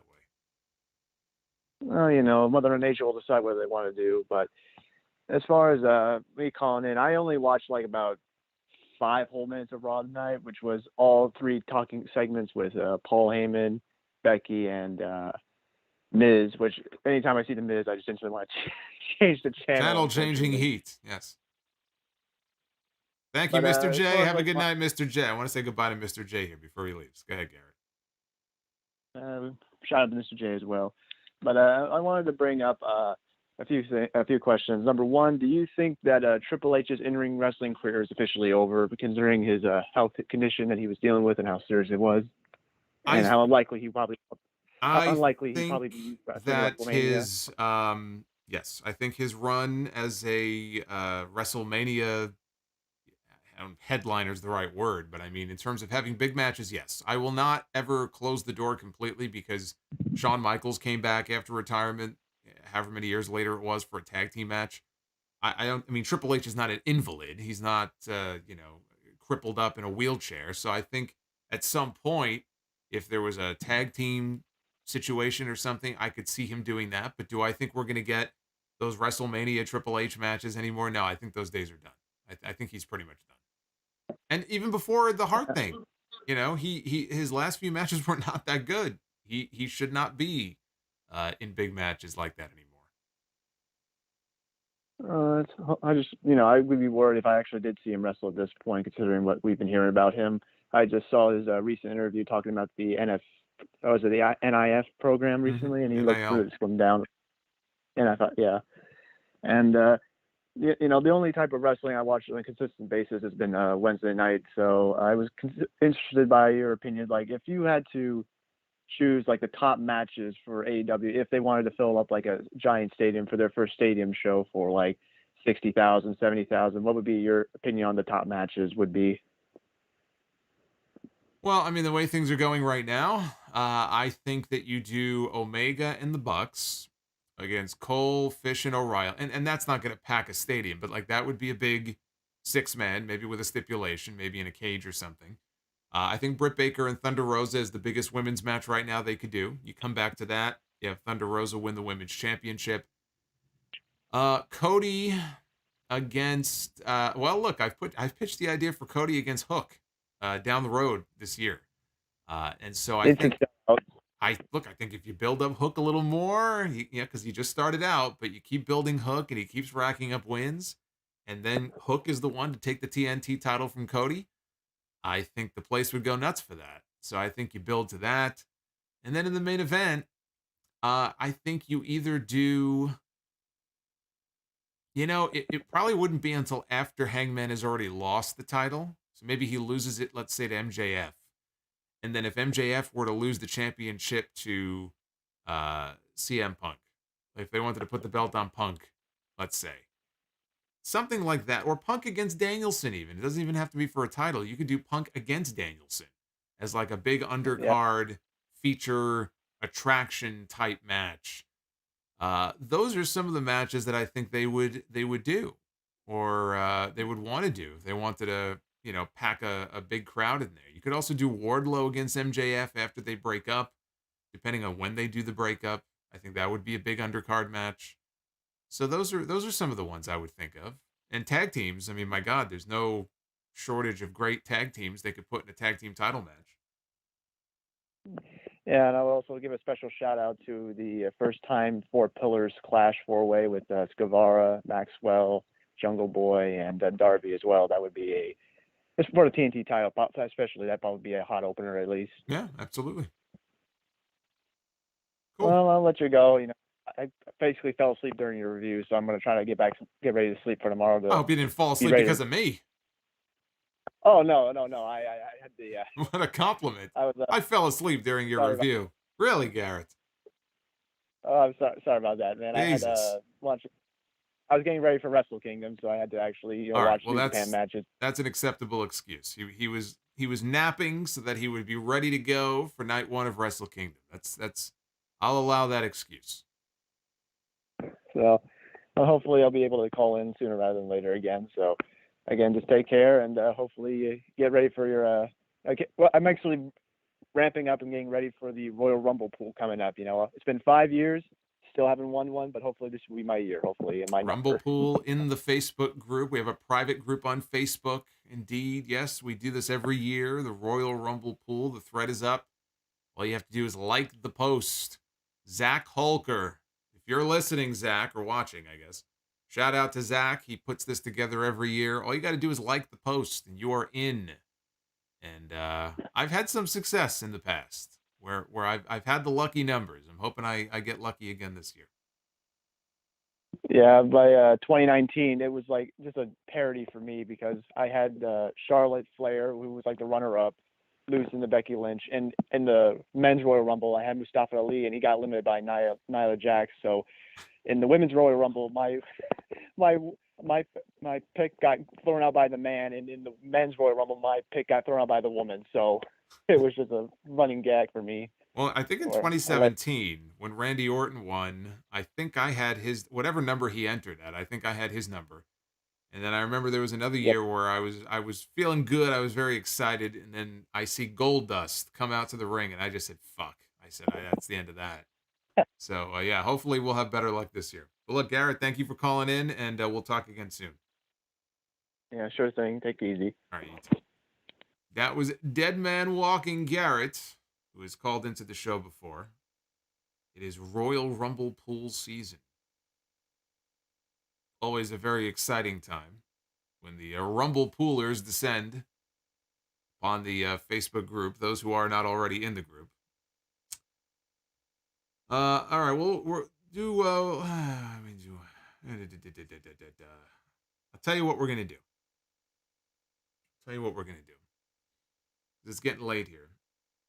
Do 2 more, and we'll try to make them snappy. So let's not get too long-winded here. But I got to go to my boy in Saudi Arabia. He's calling from all the way overseas. Hello, Solomonster. Hello. It's your Saudi source and the new member of the Solomonster Sound Up family. It is Fawaz, who just moments ago, in fact, became a Sound Up channel member. Yeah. And the super chat that you sometimes see pop up on screen, I made it a super chat from the last Crown Jewel show, right behind Roman Reigns. That giant Sound Up logo sign in the crowd was made by Fawaz, and I thank him for that. Exactly. How are you doing, my friend? It's been so long. I know, it's been too long. It's going good. It's a very busy week. I was going to say the start of a very busy week, but it's been busy the last few days, so it's only going to get busier. I wasn't planning on going live tonight, but here we are, and we got a lot more wrestling to come. So I'm running on fumes. I need sleep. Yeah, man. So I got 3 information details about the Saudi WWE deal, and you will find it very interesting. Okay. So the first one, do you remember when I told you I can't watch the Raw and SmackDown live because we don't have a TV like? Do you know what I'm saying? Yeah, TV like deal. Yeah. You mentioned that. Mm-hmm. Yeah, exactly. Yeah. So I think Vince is finalizing the deal with the TV Saudi deal. They will announce it soon, which is good for me. But I think they will get a profitable deal as always. Okay, well so that's very cool. So if you live over there, that's something to look forward to. Yeah, exactly. Who will live in the Middle East? He will be find a way to watch the Raw and SmackDown. Not NXT, unfortunately. I don't know if it's unfortunate after the new NXT, but yeah, you're not missing much. Yeah, exactly. So the second one, I think you will find it interesting. Vince is thinking about hosting a Monday Night Raw for the first time in Saudi, which I can't see them doing, but it's the idea right now. I don't know when exactly. I think it will be in the summer. Well, that would be surprising. 3 hours of Monday Night Raw in Saudi Arabia. If you want to look for a way to turn the Saudi fans against you, you make them sit through 3 hours of Monday Night Raw. Yeah, I don't know about that one. The only way I can see them doing it in the summer. I can't see them doing it right now because of school. It's Monday also. Well, also the weather, no?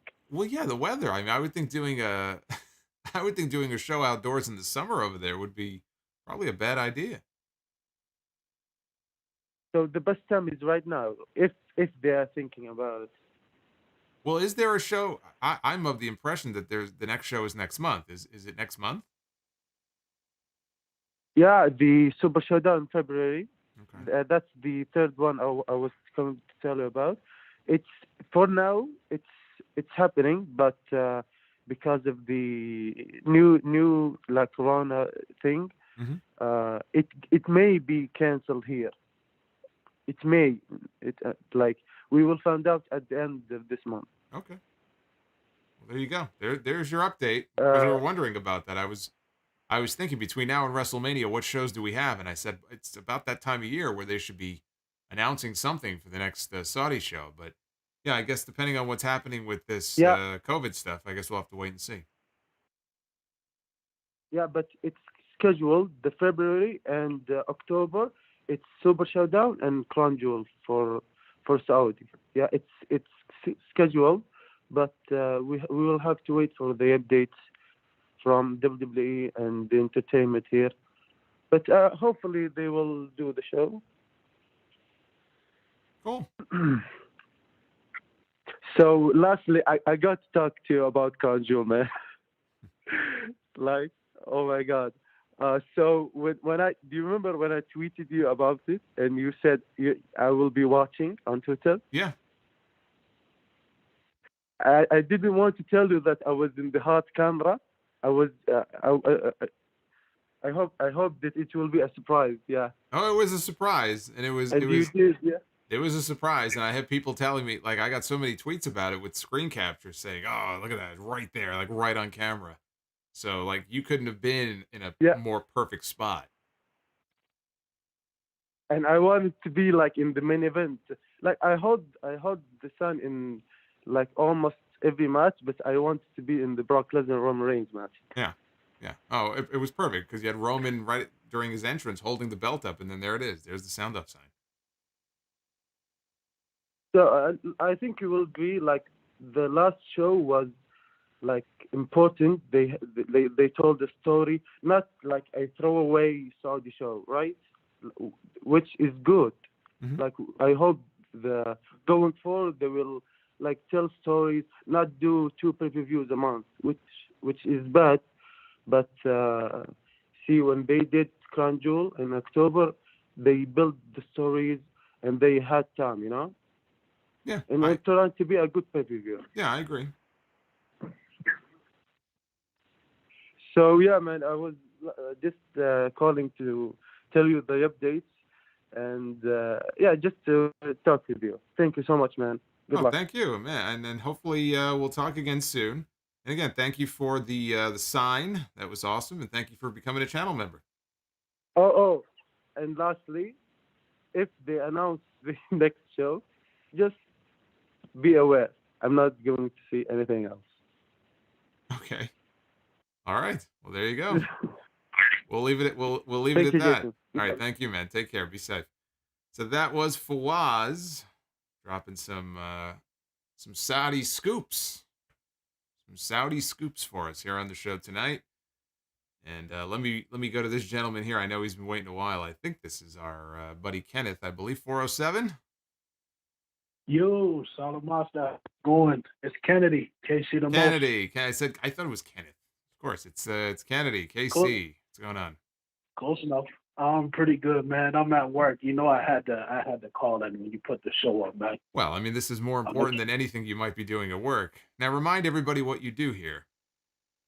I'm a security officer, and He's I work 16 to 19 hours a day sometimes. Yeah, he's a security officer, but he pays attention to me, and he pays attention to this show. So there could be an armed robbery in progress right now, and it wouldn't matter because his focus is on the sound off. And that right there is loyalty and dedication that you will not find anywhere else. So I thank him for that. Ain't nobody out here but me and the raccoons. So, well, hey, if the raccoons run wild, they're going to have their run of the place because you're tuned into the sound off. And I hear that. Just three quick things, man. I know you're tired. I noticed everybody was talking about Brock should win the Rumble. I don't think so. I think that they can get to Reigns and Brock another way. They can have the bloodline cost Lesnar his title. Brock Lesnar shows up on SmackDown, and he says, "I want Reigns at WrestleMania." Reigns makes him run through the Usos in a handicap match. There you go, Brock versus Reigns. Brock does not need to win. Yeah, no, Brock doesn't. He doesn't have to. I'm just saying that I think that is the likely scenario if they want there to be, because there's no obvious men's winner right now. If it was obvious that somebody else is going to win, that would be one thing. But like, there's nobody I can look at and say, okay, this guy's probably going to win the Royal Rumble. Brock winning would be surprising in that he's not even supposed to be in the Rumble match. But Brock doesn't have to. He could even win the Elimination Chamber. I mean, there's other ways that you can get him to Roman Reigns. So you're right. There are other ways. That's true. But I think it's going to happen the other way. I kind of have an idea, like what I would like to see. I don't know about anybody else, but I think that this could be a chance to give us, let AJ win and let him challenge Lashley for the title. I think we'll get a damn good match of the both of them. That's a WrestleMania match, AJ versus Lashley for the title. I think that a babyface AJ versus heel Lashley would be good. You could do it. You could do it. It just they've got to start getting him going then, because right now it's just he's jobbing to Omos, and it won't take much to kind of build him back up because he's got the equity. He's a big name. People like him. I could see that, and I'm sure it would be a very good match. Gotcha. And I got one more thing, and then that's it. Mm-hmm. When you was talking about the women's Royal Rumble, you're talking about who I forget who you said you thought was going to win. I kind of had a counter to that. Sasha Banks. You said Sasha was going to win. Could be, but my gut tells me, because and I'm going to hate myself for saying this, because she's training to come back, and you know how Vince is with blondes. I think that Lacey Evans is probably going to come back and probably end up winning this thing and challenging Charlotte. No. I don't want it, but she is coming back. No, she is coming back. But so, winning the Royal Rumble, would I be surprised? But would you? Yes. Yeah, WWE hates us, man. So you know how they are. True. I don't know of any other company that hates their audience like they do. But Lacey Evans winning the Royal Rumble match, I don't, even before she left, it would have surprised me to put her in that position. I don't see that. I don't know, man. No, I don't. I don't know. See, I don't want to see it either. But knowing Vince and WWE like we do, she is training to come back. She already had her kid, so either that or Ronda Rousey. She can keep training. Let her train and come back the day after the Royal Rumble. Actually, she's gonna have to come back in the Rumble because they don't have enough women. They literally do not have enough women to occupy 30 spots in that match. They're gonna have to raid every woman in NXT. They're gonna have to raid every living woman who used to work for them. They're gonna have to raid random women off the street and pay them and say, "Hey, you want to wrestle?" And they're gonna have the wrong idea and think they're being recruited for something else. And then they're gonna show up at the WWE show in front of 50,000 people and go, "What the fuck did I sign up for here?" And they're gonna go to the ring anyway. They're gonna recruit the old remember the lesbians from the HLA angle back in 2002. They're gonna pick up the phone, John Laurinaitis. John Laurinaitis is going to get on the phone. He's going to call them. He probably has their phone number and their directory and go, hey, is this the lesbian? And he's going to try to get them to come down to be in the Rumble match. They're going to have to find women from somewhere. I mean, they got no choice. Now see, be careful when you say that, man. Next thing you know, Nia Jax went up winning the Rumble. We need the lesbians. And be careful when you say that, because you know how they troll us, man. Next thing you know, Nia Jax comes out there and she wins the Royal Rumble. Nia Jax, is she there? Are you a lesbian too? We need you. We need you for the Royal Rumble. I got a gut feeling. Either I don't want it to be her, but I just got a gut feeling. I don't know. I'm probably wrong. All right. Well, but either let's move off this women's Royal Rumble nonsense here. Gotcha. Anything else to contribute here before we wrap up? No, pretty much. Although I am enjoying this, I must say I am enjoying this conversation about the lesbians and all that. But let's move on here. Yeah, I don't have nothing else, man. I don't want to keep you. I know you're tired. Thanks for taking my call, brother. Sky Genie said Santina returning to the women's Royal Rumble. Okay, ban that guy right now. At this point, nothing would surprise me. Nothing would surprise me. All right, brother. You have a good night, man. Happy New Year to you, man. All right, Happy New Year to you too. That was KC DeMost calling us from his job. All right, look, I know the lines are all jammed up. I'm gonna have to end things here. We are gonna do more of these. Not the Raw reviews, but we're going to do more of the call-in shows, some smaller ones and stuff. That's going to be reserved for channel members. I'm not sure if I will then later on take those shows and then publish them for everybody, or I'm thinking it's just strictly going to be members only completely, but we'll see. But again, it's just a sample of some of the bonus content that you can get. There's, of course, badges and emojis and things of that nature. One of my resolutions for this month is to get back to the editing and uploading of the classic retro Lost episodes that cannot be found anywhere else. These are the original episodes of the podcast that go all the way back to 2007 and 2008. The first 12 of them are already up, including the very first episode of SE Scoops Live, which was an old Monday night call-in show that myself and my good buddy Noah Mark used to do many years ago. So the first one we ever did is up for Legends tier members. So anyway, a lot of cool stuff. And if you are so inclined, you can certainly look into that. I'm going to be back with you in less than 24 hours because NXT New Year's Evil is Tuesday night. And when that show is over, I'll be live on YouTube. Wrestle Kingdom is tomorrow and Wednesday. Dynamite on TBS Wednesday night. It's SmackDown and Rampage on Friday. Battle of the Belts on Saturday. Episode 738 on Sunday. Oh my goodness, the work never ends. The work never ends. Sean O'Hare, are you still doing a members only call-in show? Well, Sean, that's what this was. This was sort of like I don't know, like a free preview of sorts. This was like the pilot. But yes, going forward, we'll do them for members. One last shot of the poll, the Twitter poll. Look at that. 34, 33, 33. It's like a dead heat. Thumbs up, thumbs in the middle, thumbs down. I don't remember the last time I saw that. How even that is. And none of those are good scores. So that about sums up Monday Night Raw right there. All right, I'm out of here. Have yourselves a very good night. Thank you for sticking with me. This impromptu review. Yes, as Bash said, remember, AEW on Wednesday is on TBS. It is not on TNT, so do remember that. And I'll be back here tomorrow night, and I hope you are too. Have a good night. Take care, guys.